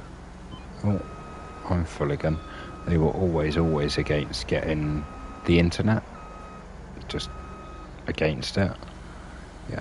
Until Grandad used to use this thing on the TV called teletext to check his racing and racing results from various places around the UK and stuff like that. Used to use a thing called teletext. They stopped doing that So we used to use the red button, and then they stopped doing that, and the interactive stuff that they did started being via like smart TVs and stuff. So it was like, oh well, I need a smart TV. Oh well, if I'm having a smart TV, I kind of need the internet, don't I?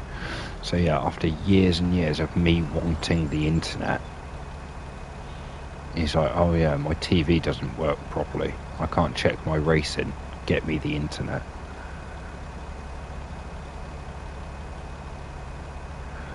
Do you still have it in Australia?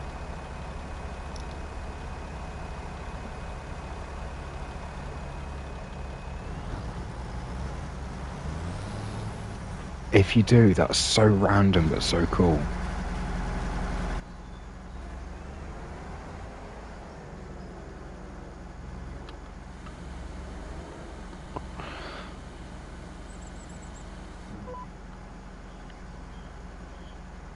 Oh wow, you say your internet was barely enough to stream to YouTube, so online gaming was well off the table. Stop. That's what I get for trying to do it while I'm chatting. That wants to go. So online gaming's well off the table, but I've got proper internet now, so I'm hoping it's better. It's really weird. There are some games that require an internet connection that if you don't have some decent internet, absolutely suck. Other games that strangely will still work because they don't need a huge amount of information. GTA, for example, GTA Online, if you were to ever play that, you don't need a great internet connection for it. You just need to be able to connect to their servers, because their servers hold all the client-side data, but it's generally hosted by, it's a peer-to-peer connection. So someone in the lobby is hosting the lobby. It saves Rockstar money on server space, basically. So yeah, they do it like that. So it's basically peer-to-peer connections. So when you join a lobby, you'll join in someone else's game, which strangely, if you go into a single player lobby, that you can do now, and you can do absolutely everything in a single player lobby, if you go into a single player lobby, you won't have that much of a problem. You'll be able to play it on even really crappy internet. I've played GTA 5 via a mobile hotspot network on the PS4 during the crappy loading times and stuff that it had for GTA 5 back then.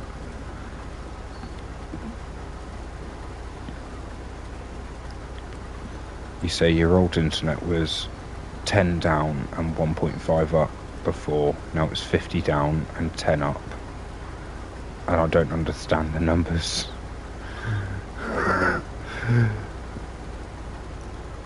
I don't understand the numbers too much, but bigger means better, I suppose. If I could just ask, on all the bump and everything you got from it, when it says 50 down and 10 up, is that 50 MBS? I take it 50 MBS down, and it'll either be MBS or MBP/S, one of the two. And on that, it should be a capital M and a lowercase b.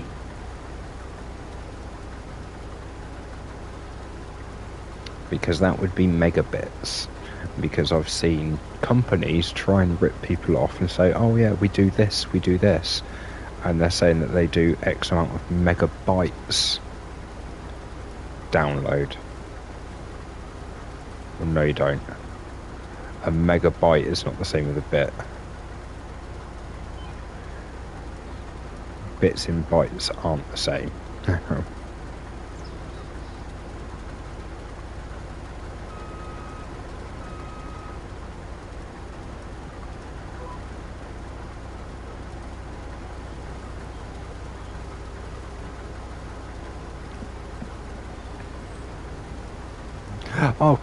Sorry, you didn't have to go off and check.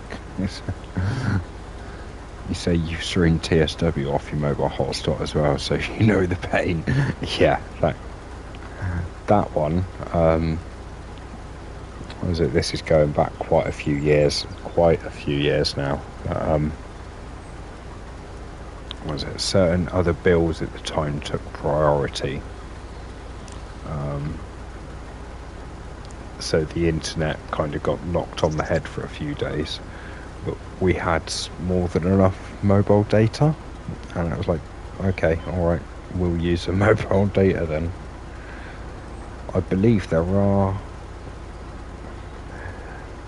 stipulations within your contract and stuff, your mobile phone contracts, that states that you're not going to do certain bits and pieces like that too often. But you can do certain bits under the fair use policy, which isn't the same as using like the Mickey Mouse Steamboat Willie in something anymore. It's a fair use for that sort of thing is like what they consider reasonable use. It's like if the police beat someone up, they're allowed to use reasonable force. They get told off for excessive. It's the same with this.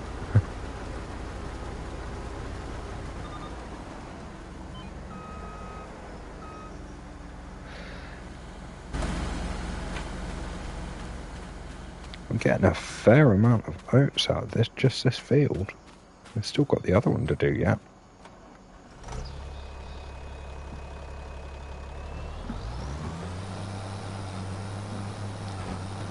Yeah, megabits per second. Okay, so yeah, you got 50 megabits per second upload, and what was it? Now a 10 megabit download, which is good.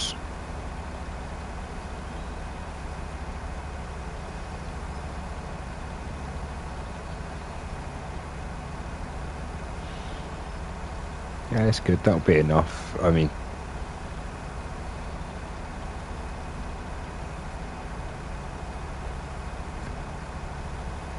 yeah, that's too much playing GTA. You said that they're allowed excessive force, you almost said, yeah. Yeah, that's too much GTA, that is. Not just that, but it's all the other violent games. It's...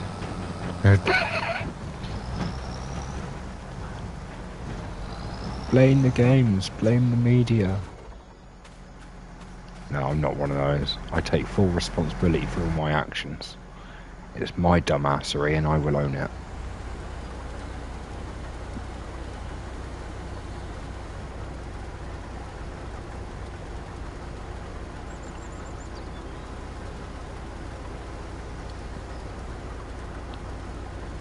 You say over there they're supposed to advertise the speed you actually get, not the speed that you can get. Yeah, it's the same over here. There's advertising doors. They advertise what you do get. They throw the caveat of there can be problems, and these are not at peak hours, because peak hours the services are going to be more highly strained, and so you won't be able to get the full experience because blah blah blah blah blah. So yeah, they cover their asses, which is fair enough. They're a company and that's what they will do.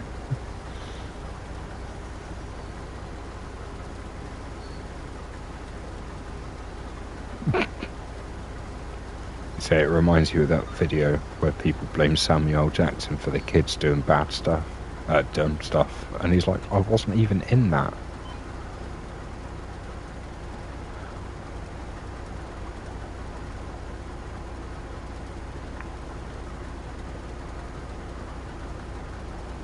Yeah, and you say yeah as well. Yeah, blah blah. Peak time speeds may vary, blah blah. Yeah, it is. They cover their asses.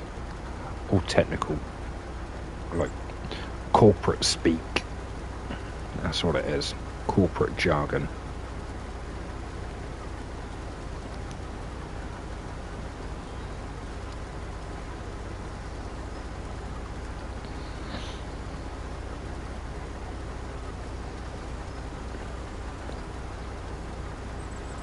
going back to that comment you're saying of people blaming Samuel Jackson for the kids doing dumb stuff, and he's like, I wasn't even in that. It's like, okay, 2 points. First, even if he was in that, well, whose child is it, and who decided to let that child, whatever it was that he apparently maybe wasn't or was in the first place anyway. So if you're not responsible enough to not let your child watch whatever shit he was in, don't get arsey when your kid goes, oh, that might be a good idea, and decides to throw himself out of his chair at Bruce Willis. On the second point, if Samuel Jackson has done something, let him do it. He's a cool. He's cool. I like Samuel Jackson. He's bloody hilarious.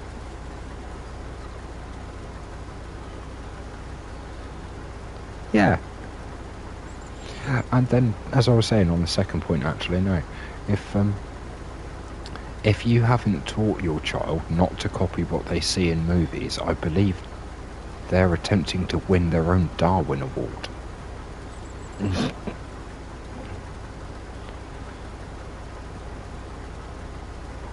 For example, when I was younger, some of us used to play Jackass, where we'd just hit each other with stuff and do stupid, dumbass things. Well, yeah, you do that because you're a kid and you're a dumbass.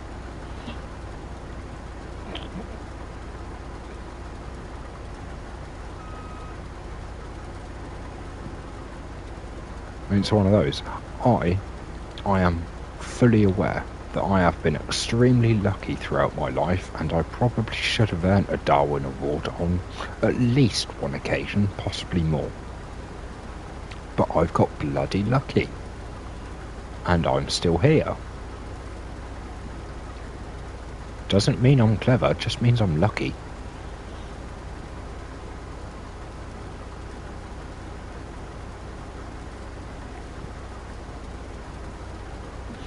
Yeah, you say your brother and you would ride a shopping cart down the hill.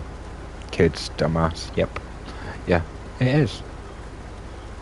It is. I can remember so many times as a kid being told not to do something, because if you keep doing that, you'll hurt yourself. I'd say 5 times out of 10, whenever I did whatever, I would hurt myself. Because you don't get to be as cocky as I am without being a bit cheeky and getting away with doing certain bits and pieces that you shouldn't have been doing in the first place. For example, get down off that fence, you will hurt yourself. No, I won't. Continues to walk all the way along it, makes it to the end, jumps down. See, I'm fine. Yeah, that just helps overinflate the stupid confidence that a kid and a teen has.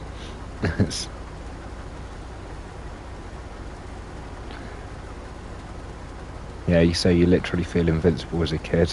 Now I'm old, I feel the danger in everything. Yeah, same.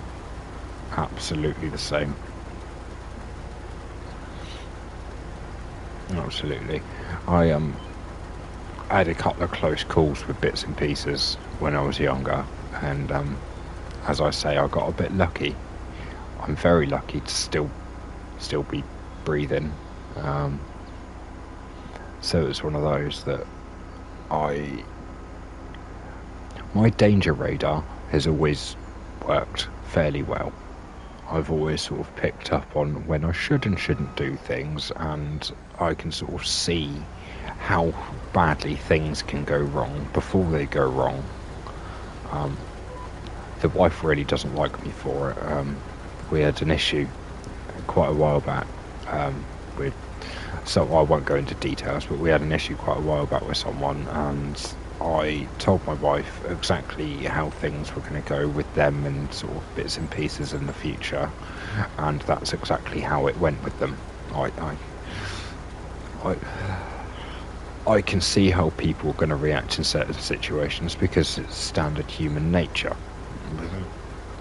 It doesn't take much to extrapolate from the type of person they are and the way that they respond in other situations to see how they'd respond in these ones. So anyway, I explained all that, and she wasn't too happy because she could then see that 9 times out of 10 I'm right about things when I say them. I'm never a million miles away from the truth. So, but yeah, since having my little one, I see the danger so much more. She's starting to try and do climbing. She's toddling around all over the place now, but she's starting to try and do climbing, so she wants to pull herself up on things. We're in a pokey little first floor flat, so we've got storage tubs here, there and everywhere, to try and keep things in some sort of organised chaos. But yeah, her favourite pastime at the moment is attempting to try and climb the storage tubs, which isn't a good thing because she's getting bigger now, which means that it's becoming easier for her to pull those down on top of her should she be so inclined at the time. So eyes in the back of our heads with her now. But yeah, she has been the one that's made me see the danger in things a lot more.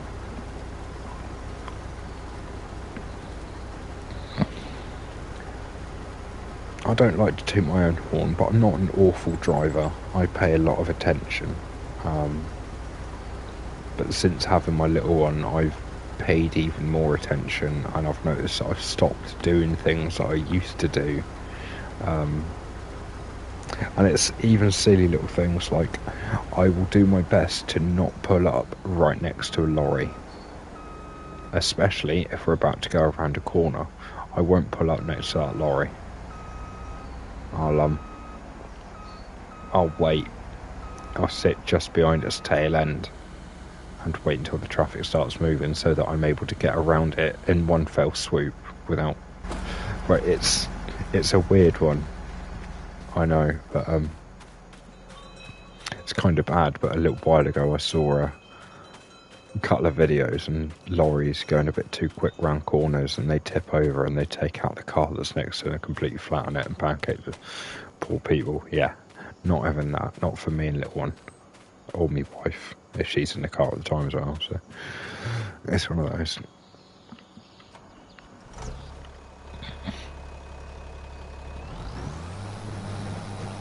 Oh. Sorry, I don't mean to laugh at that. It is a... You've told me, and you must have expected that there'd be some sort of reaction. So I say I don't mean to laugh at that. No, I'm laughing at it, but thankfully I'm assuming he's okay.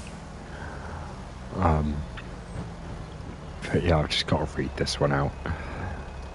Melbourne train guy says, I remember giving my son a multimeter and teaching him how to test a 9-volt battery.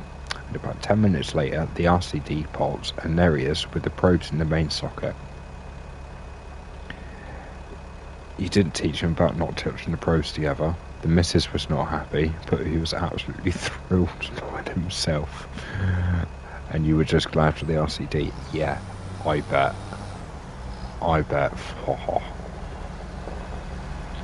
That is definitely one of those times where the safety features have done their job exactly as they were supposed to. I bet you bricked it.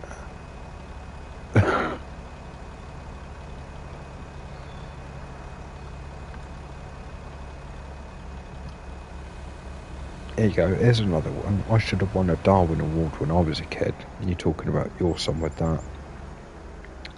I didn't realise when I was a kid how the toaster worked. I just saw the bits inside going orange and getting warm, and then wondered why it used to shut itself off when I touched one of them with a knife. Yeah, it's a wonder I'm still here at all.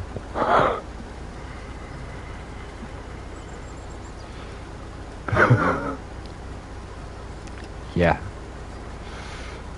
Never electrocute myself. I don't know how I managed to survive it, but yeah, it was like, oh, they grow up. Let's poke it with a knife and see what happens.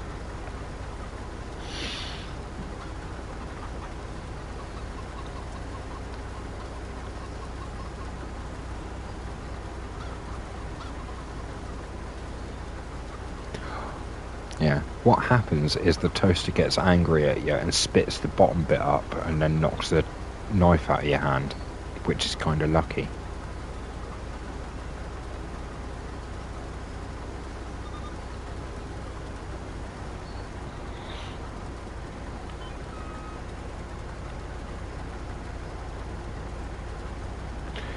You said you've mildly electrocuted yourself enough to be absolutely shit scared of electricity. Yeah. Yeah, it is. My little one is little. She's not even 2, yeah. But it's one of those that I've tried to get across to her. There are certain things in life that you do not mess with. You have instant respect for them because they will have no respect for you. And that's the wind, because the wind will fuck you up. So that's air. Basically, it's the 4 elements and electricity. That's what it is. It's the 4 elements: earth, wind, fire, water, and electricity. Respect those 5 bits and you should be okay.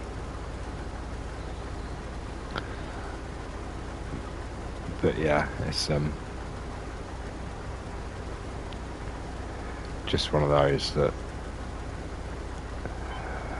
I've shocked myself inside a car engine. Luckily it wasn't anything too bad, but yeah, I shocked myself inside a car engine, and that kind of made me jump a little bit and go, oh, that tickled my finger. I maybe don't want to do that again.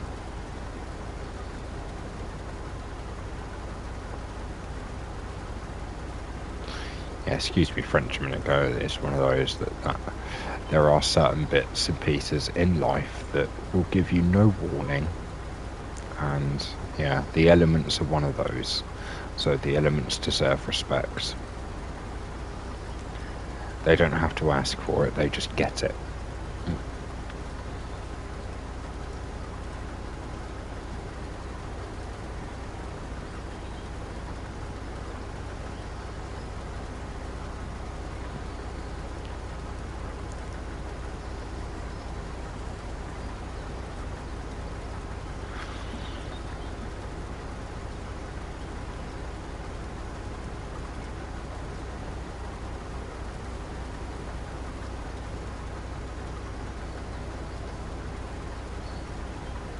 And oh, stopped it a touch too early. Come on. Come on. There we go. Full. Again.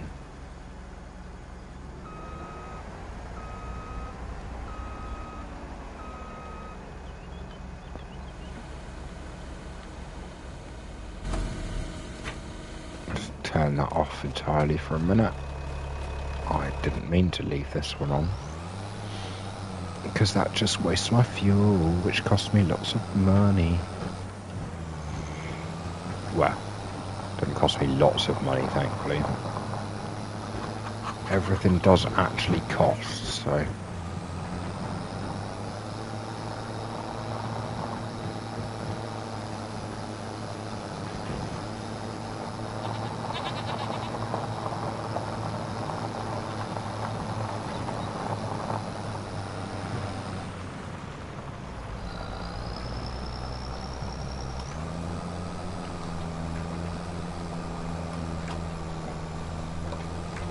Yeah, I need to re-landscape all this over here. Let's see if I can pull this close enough. Yes! Brilliant. That saves me having a 2-2. Two separate trips with the trailers. And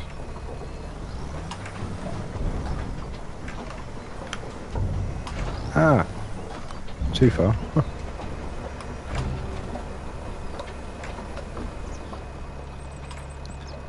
Move that out of the way. All we can hear is the windmill going round and round.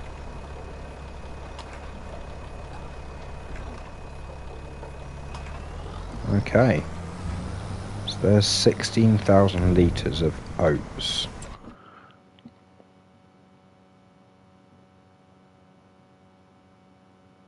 You say, sorry, just recovering a TSW. You mean recording? Yeah, just recording a TSW vid at the moment.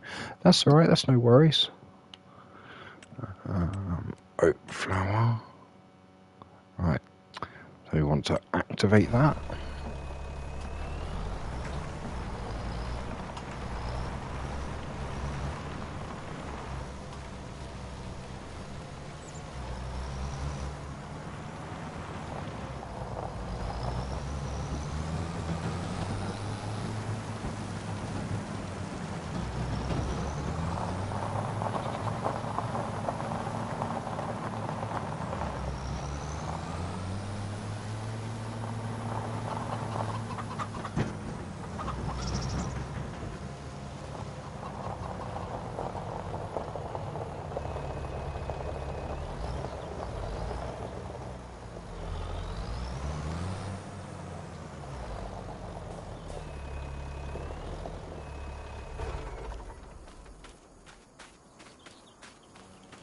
Right.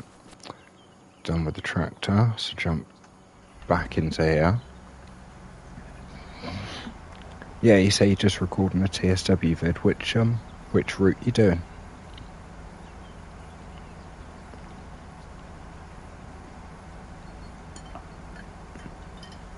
Quick swig of me coffee.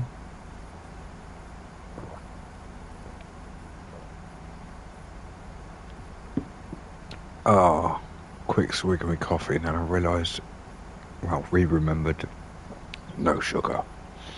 Or not quite enough sugar, something. That was bitter as buggery.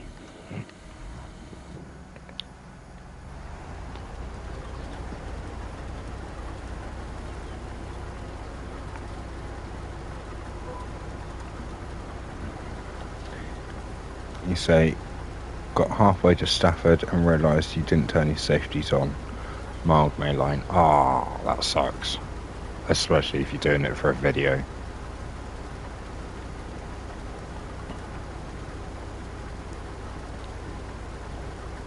To be fair, the only reason I got my PS5 to start with was because of Hogwarts Legacy.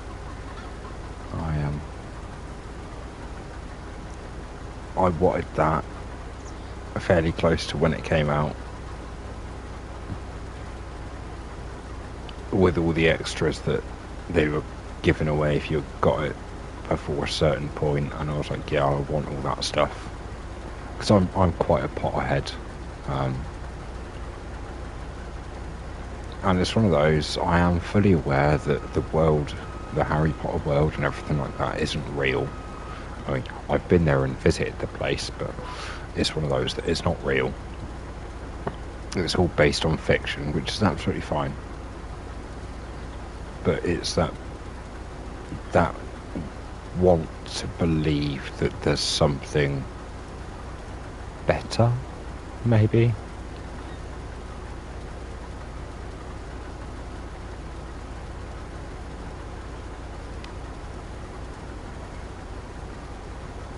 But yeah, I quite like the whole Harry Potter Wizarding World universe, so it's one of those that when they said Hogwarts Legacy was coming out, I was like, okay, alright, well, that's the game that I want a PS5 for.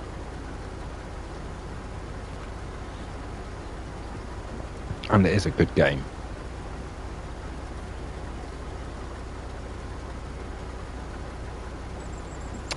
Yeah, exactly right. You say Harry Potter is a great franchise, to be fair, just like Star Wars and Star Trek. They give you hope for the better in people. Yeah, and that's all it is. Did you watch The Orville from Seth MacFarlane? Same guy that did Family Guy, American Dad, those sorts of ones. He did a sci-fi show called The Orville.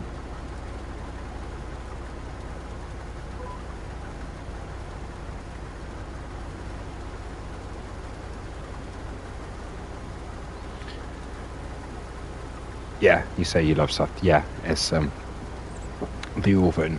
The Orville.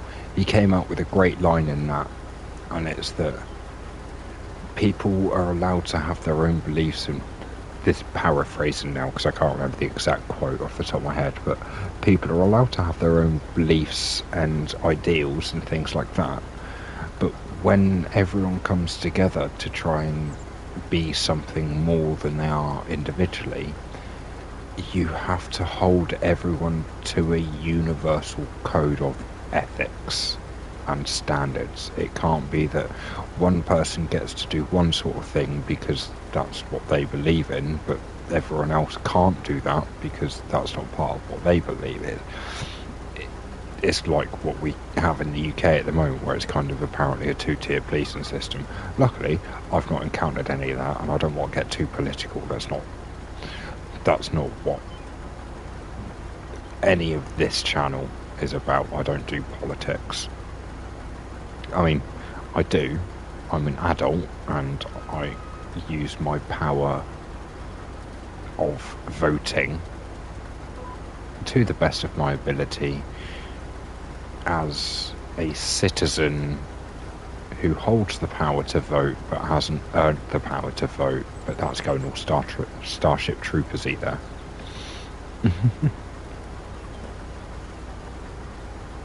You say who else could get Sir Patrick Stewart to voice direct to Avery? Oh, I know. And some of the stuff that Avery does, I was like, that's Picard. You could literally pull any of Avery Bullock's lines and like dub them over the top of when he's playing Picard, and it would just be hilarious.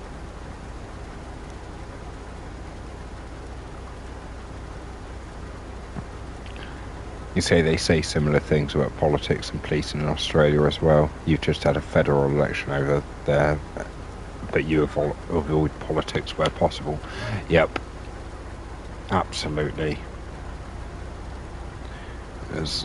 I had a story quite a while back. I can't remember exactly where I heard it, whether I read it on Reddit or whether I heard it on a comedy panel show or something like that.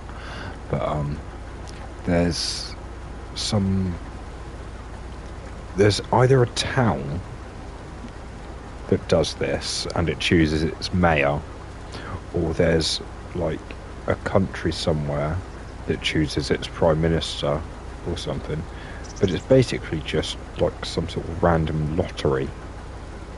It's not a career politician. It's not someone that's gone off to university and studied politics and been around all these other people that have studied politics, and now they're all in each other's pockets and they all give each other backhanded deals because, oh yeah, well, I'm in politics and I'm now in charge of the department that does contracts for the roads. What's that? You've gone into business with your friend from this other university and you just so happen to want the contracts from the government to keep the roads maintained. Okay, we'll give you that one if you make sure you add an extra, say, 10 million onto the budget or something. We could split that between the three, right? That's corruption. That's awful. I hate it. That's why the idea of the sorry, I was just seeing you said service guarantees citizenship. Would you like to know more? Yes, I'm clicking the button. I would like to know more. See, a Starship Troopers game came out. Very much seems like everyone's gone on a bug hunt recently. We had Helldivers come out at the start of the year, and then we had Starship Troopers squads or something come out a little bit later. And it's actually got Rico voicing his General Rico now, I believe.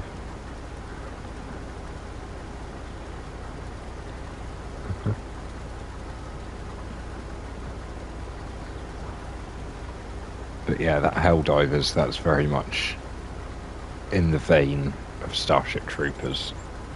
You can tell there's a lot of inspiration come from that.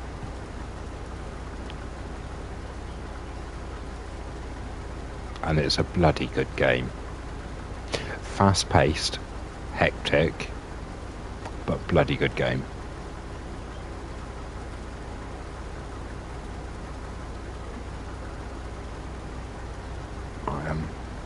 It was quite a few months back now. I was running around on one of the planets and we were against bugs, I believe it was. No, it wasn't, it was bots. We were against bots. I was thinking it was bugs because of the type of planet, but no. This is after Malevelon Creek. I joined Helldivers just after all of the Malevelon Creek, so if you see any memes about that, I joined just after that. And apparently Malevelon Creek was the Vietnam of the bot wars. Just to put it into context. People were in the shit, apparently. Which is the best way to put it. But yeah, so I joined Helldivers just after that, and I had some bloody good fun in Helldivers. But yeah, there was this one occasion we had just run out of reinforcements.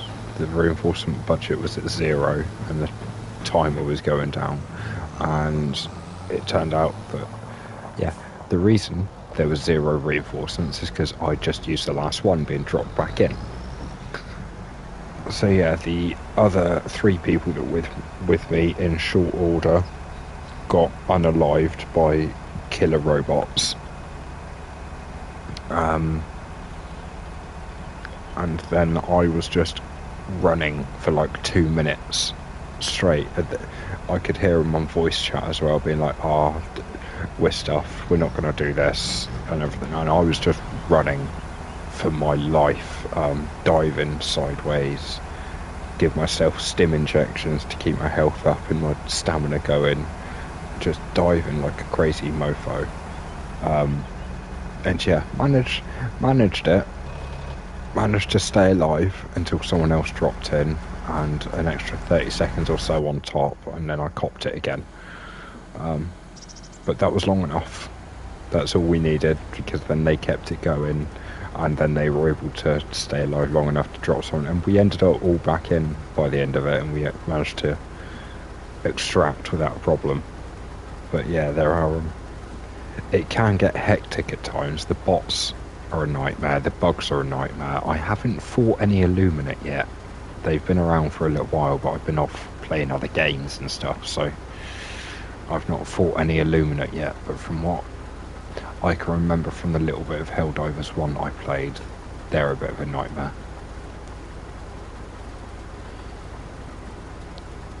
HD2 is good fun.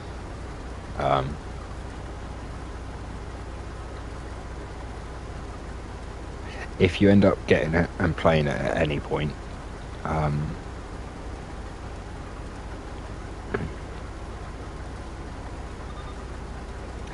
if you're in Australia, the prices are higher for you in the first place. For what you get in the Super Citizen Edition, depend on how much extra it is, don't bother. Genuinely, don't worry about the Super Citizen Edition. You don't get anything extra that really makes it worth it. you get a couple of cosmetic bits. I'm not entirely sure if you actually get a weapon or not. And basically an arcade game of input the stratagem code. So in Helldivers 2, you've got these things called stratagems. You press and hold the left bumper, L1, and then you use the D-pad to throw a code in. And depending on the code, depends on what stratagem you use. It could be to call in a support weapon, like your autocannon or your machine gun. It could be to call in a turret. It could be to call in a bomb or an airstrike or whatever, right? So the stratagems, they're basically bits and pieces that you can use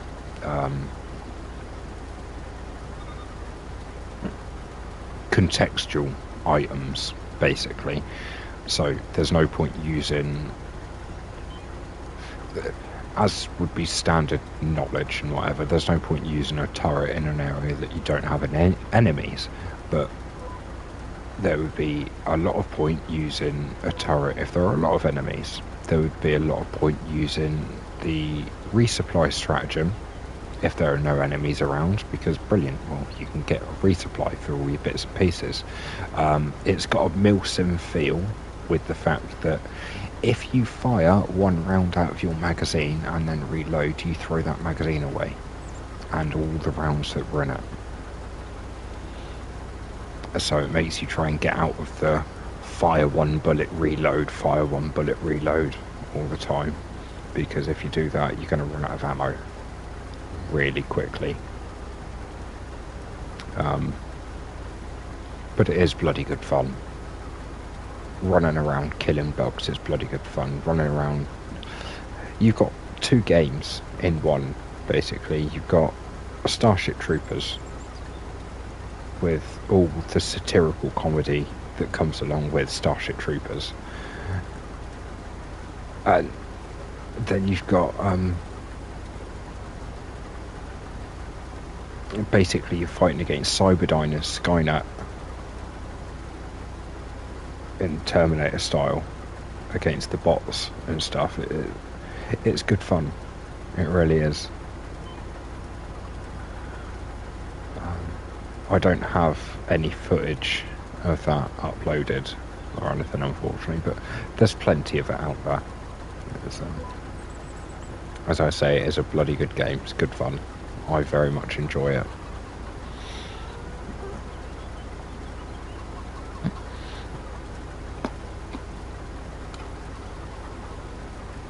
I also really like Space Marine 2.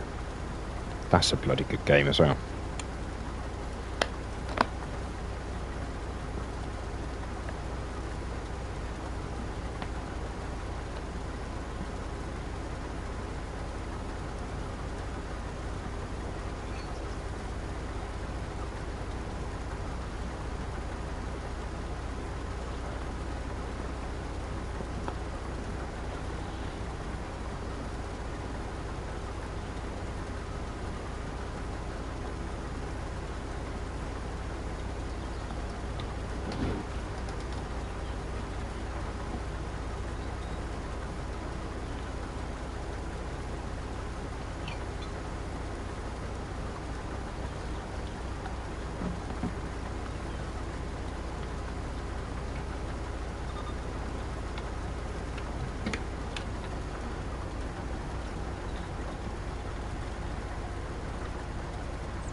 I'm not entirely sure if you've seen or not, Melbourne Train Guy, but there was in the last episode of this, I was chatting about expanding a little, and earlier on today I uploaded a picture as a post onto YouTube, which is a little teaser as to what's coming next on the channel. Doesn't mean I'm stopping what I'm doing here. This survival series will continue, but yeah, just a little extra something. Take one of the streaming slots so probably take the Monday slot, and I'll continue with this on the Fridays. But yeah, there's a little something. It's only what I put up earlier is only half of. No, I'll carry on where I am now. Yeah, what I put up earlier is only half of the picture. The other half is ready to be. Oh, wow! I'm full again. That's so quick.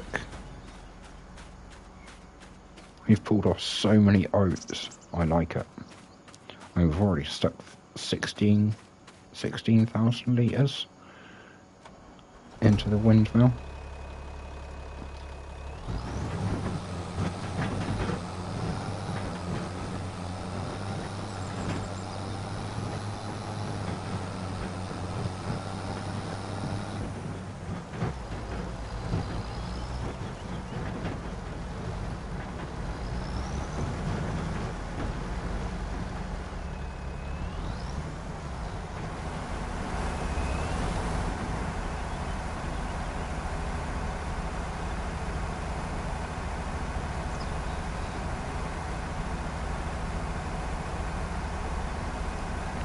Wow, we've got a lot. We've got a lot of oats, but that's good. That is really good, because we need a lot of oats for the amount of bread we make. But yeah, post went up earlier. It's a teaser for what's coming next week.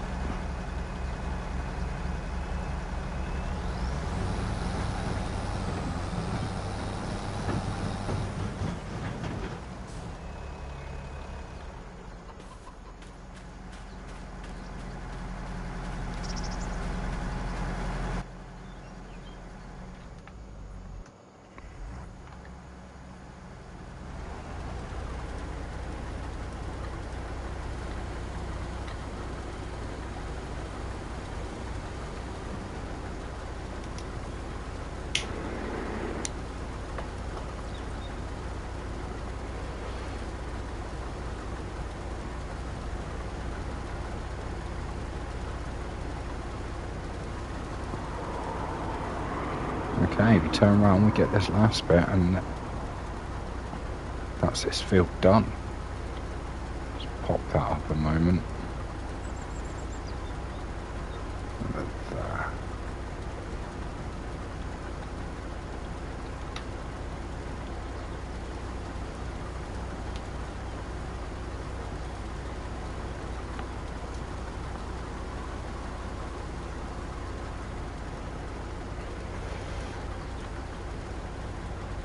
Wow, I really can't complain at that. We managed to get all of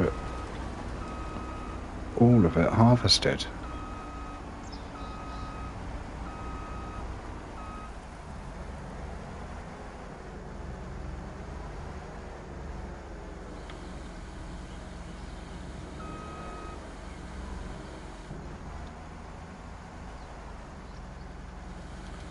There we go.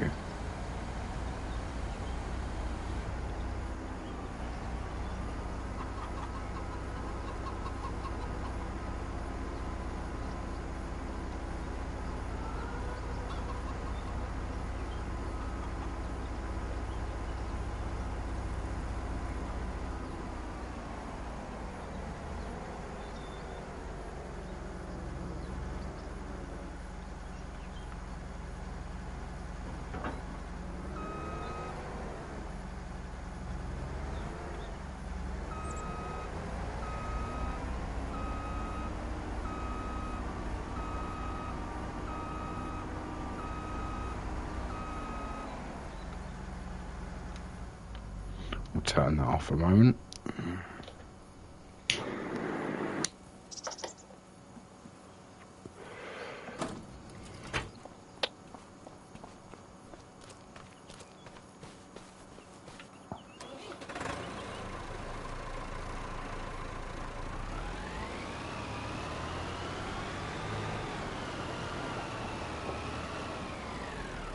Right, a bit too far away.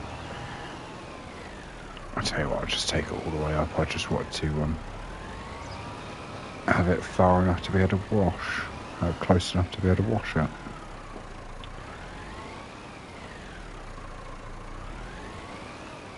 That'll do.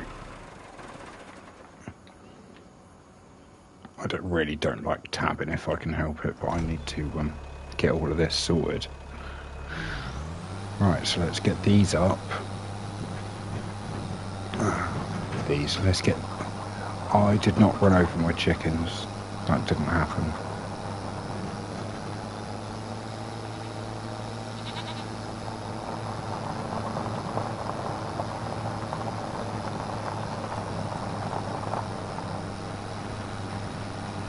I suppose I keep doing it that way. I could just as easily go this way, couldn't I?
Well, why isn't that working properly?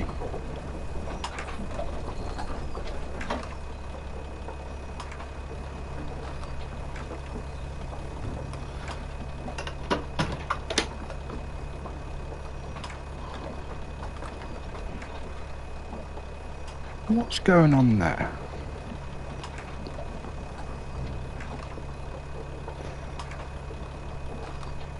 Oh, it turns out I do apologise, Melbourne train guy. My chat hasn't been updating. He said, sorry for delay, just wrapped up. Let's sort this issue out first. What's going on? That's why my oats are full. It's me being stupid, that's why. Is that running? Yes, that's running now, isn't it? Yeah, activated, brilliant. Okay. You say sorry for delay, just wrapped up a quick 710 ECS run instead. No, fair enough. Warhammer 40k is on your wish list because Warhammer. Yep, definitely. Totally with that. So I had to refresh my my page. It wasn't updating any of the chat info.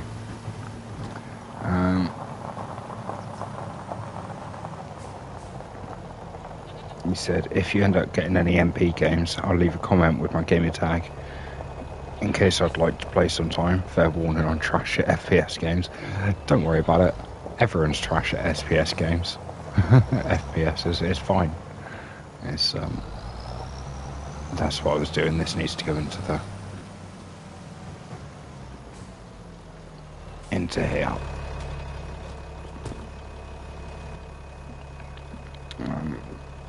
You say, could that be RDR2 perchance? Yes, it is. It's far enough along during the stream that I doubt many people would actually make it this far watching at any later date.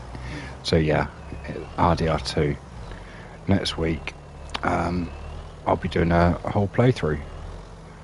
I had a little back and forth with Rockstar Games. Actually decided I'd do it properly and get a hold of them and ask for their permission in some regard to be able to play it without worry about getting copyright strikes for any of the music that might possibly play.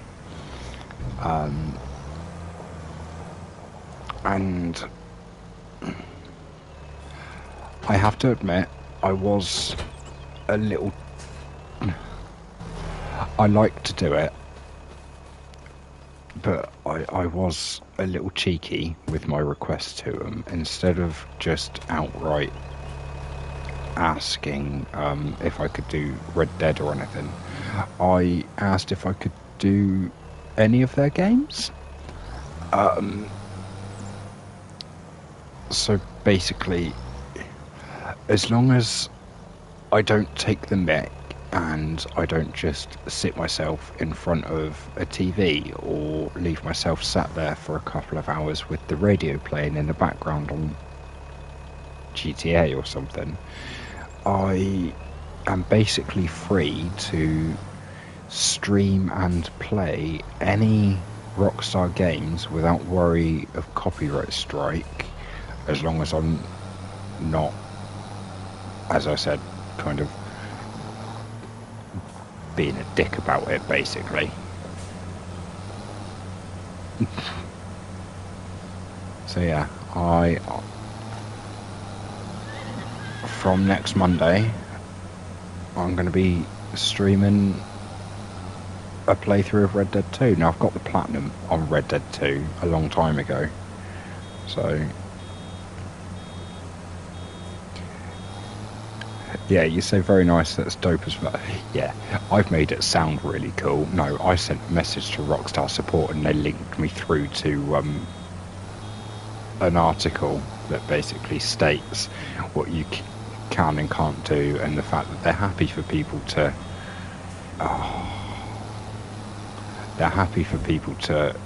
record their gameplay and put it up on YouTube and stuff like that, as long as you don't blatantly put out of context spoilers and stuff. But I mean, Red Dead will have been out 7 years this year. 6 years, 7 years, something like it. Came out in 2018, didn't it? So yeah, that'll be 7 years this year. But yeah, in the message, because the first Rockstar support person that answered me back, I think got the wrong end of the stick, and it was originally labelled as a PC support ticket. So they asked for PC, like proof of purchase and disk activation key and stuff like that.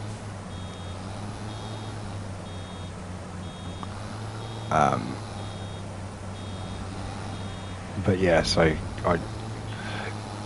they asked for those sorts of infos, and then I responded with, sorry, I must apologise, I didn't clarify. I only play on PS5. Here are the games of yours that I own, and if you really want, I can provide you the info for each for when I bought them. But yeah, they didn't want that info in the end. They just linked through to the article, and basically in that it just says, don't be sitting yourself down in front of stuff like their films and their TV shows and stuff like that. Don't just sit yourself down in front of those, because that is properly copyrighted material, and you're not doing anything except showing their copyrighted material. The only reason I reached out is because I know that in, for example, GTA 5, there is a lot of music. Now, music can get you copyright strikes really quickly. Now, I don't want any copyright strikes, because 3 strikes can kill a channel, as you're aware. But there's nothing I can do if the music's in the background, or if it's part of a cutscene or anything like that. So I kind of just want to cover my arse a little bit, in as much as, yeah, well, I told them that if I'm playing GTA or something like that, I will turn the radio off as soon as I'm able when I enter a vehicle. There will be occasions, thinking about it, that I will leave the radio on when I enter a vehicle. For example, if I know that there's a radio report coming up from Weasel News or CNT or any of those. So, but yeah, it was one of those that more just to cover my arse. You say, PC players must be doing some dumb stuff then. As soon as you say PS5, they basically say, oh, right, this way.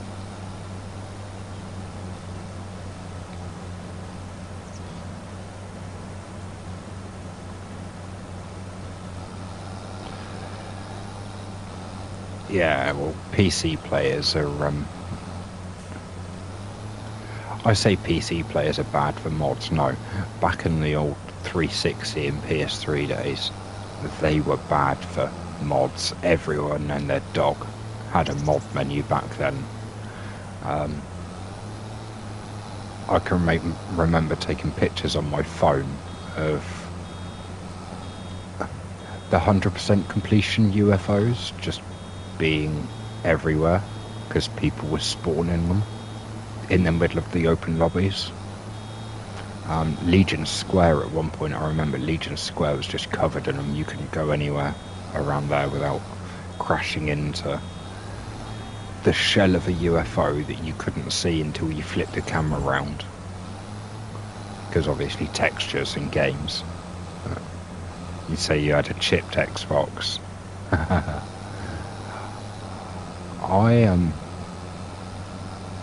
I had an original PlayStation that was chipped.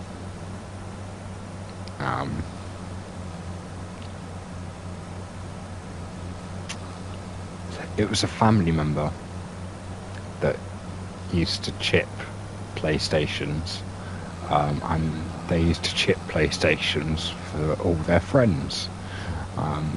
They also used to go to the local video game shop back when those were a thing, and rent all the PlayStation 1 games. You used to then take them home, stick them in the computer, rip the ISO file, and write that straight onto a blank disk. I never bought a PlayStation 1 game.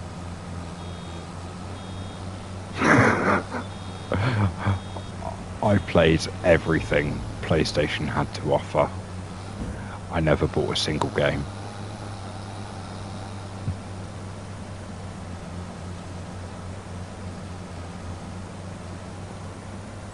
Yeah, and that's the thing. You say you remember those days fondly yourself. Yep.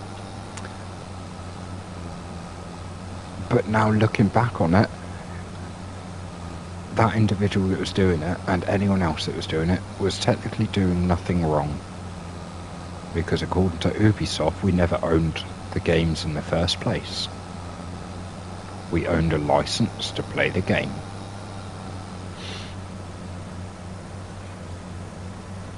Which, not being funny, okay, alright, I completely get that for something like Destiny 2, where it's a live service game.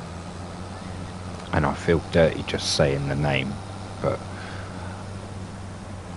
yeah, for Destiny 2, I get it, it's a live service game, so they need to have certain bits like that in place. But if you've got, just as an example, a GTA or a Red Dead, and you've got a disc version, well, okay, with that disc, you don't need an internet connection. You put that disc into that machine, that disc will work. Well, okay, you revoke my license to play the game. It doesn't stop me going out buying another machine, not connecting that to the internet, and playing that game that you've now removed my license for. It's a physical copy. What are you going to do? That's the only problem I have with digital stuff, and I've bought everything digital for the last few years. And I know that in doing that, I'm part of the problem. but it's just so much more convenient. I don't have to worry about my discs getting scratched.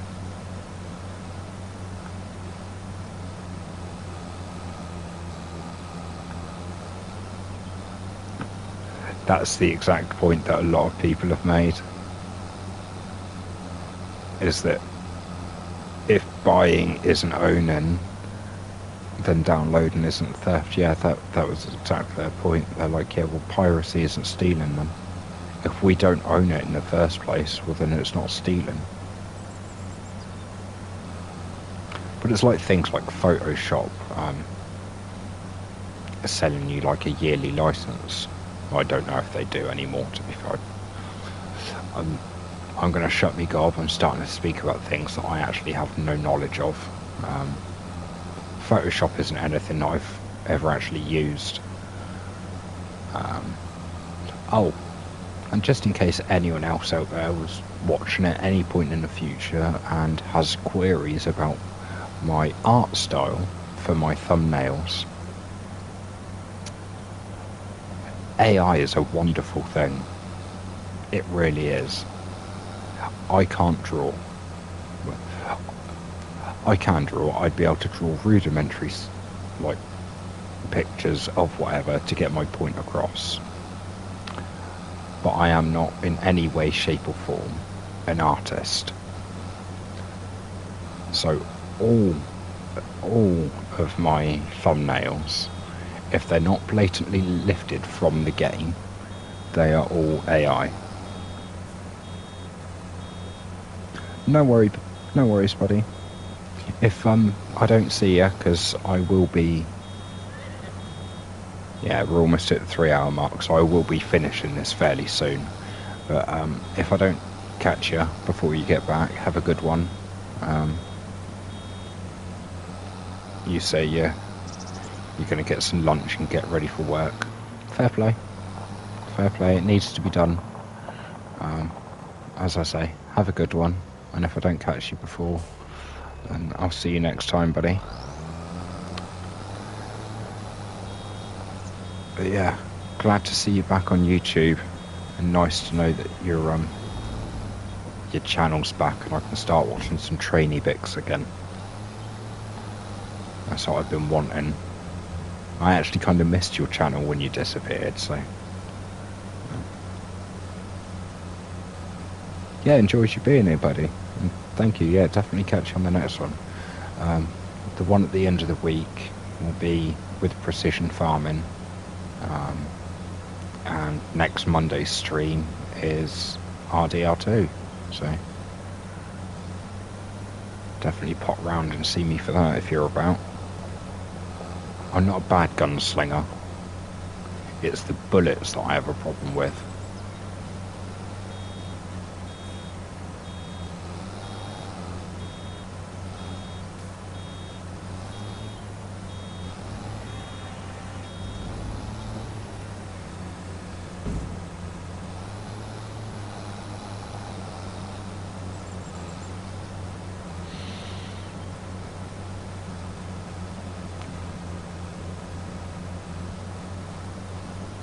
No, so we don't have much left to do on this. I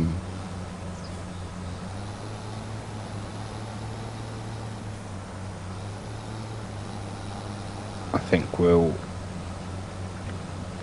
get this lot baled up, and then we'll shift all the. Oh, we've got a lot actually, haven't we? Okay. All chatting, so that's what happens. Yeah, nice. Pickup's big enough underneath it.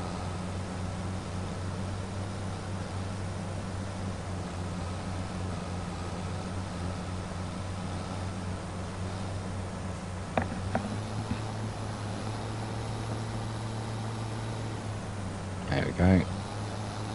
Gonna have to go and put some fuel in this shortly as well. That's right on the cusp of being empty.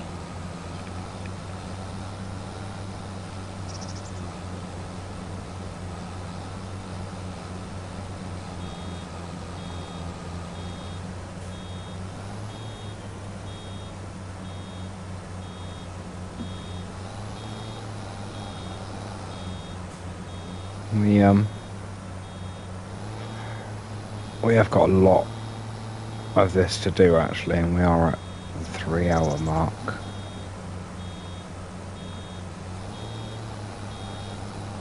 Okay. Ah!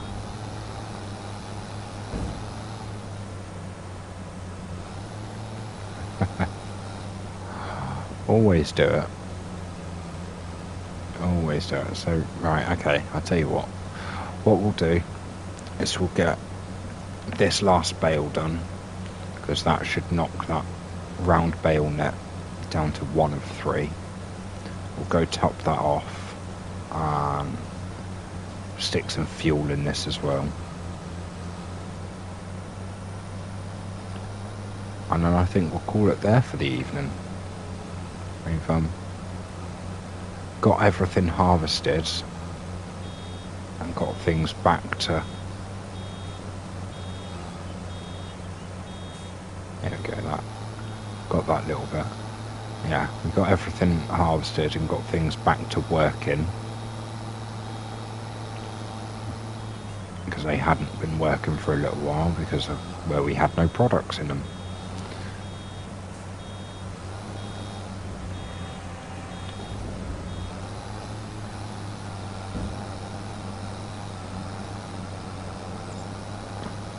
Right, turn that off.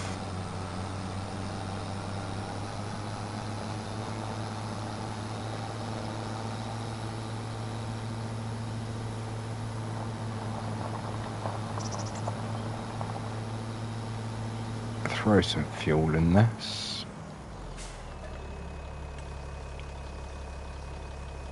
Like so. And that didn't, it's still got enough for one more. Okay, let's put this back where we finished off, so I don't end up with half a row somewhere. And then, yeah, as I say, we'll call it there for...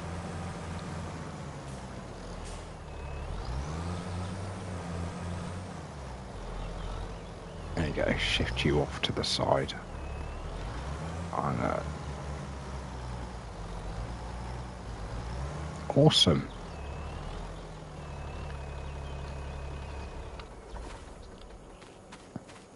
Right, and there we are. We shall leave that there for today. But very, very productive. So I'm happy with that.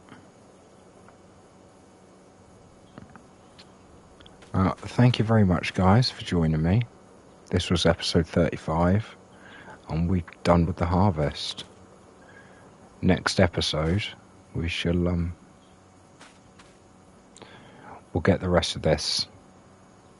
All of these swaths, we'll get them baled up, and then we'll come out and we'll activate precision farming.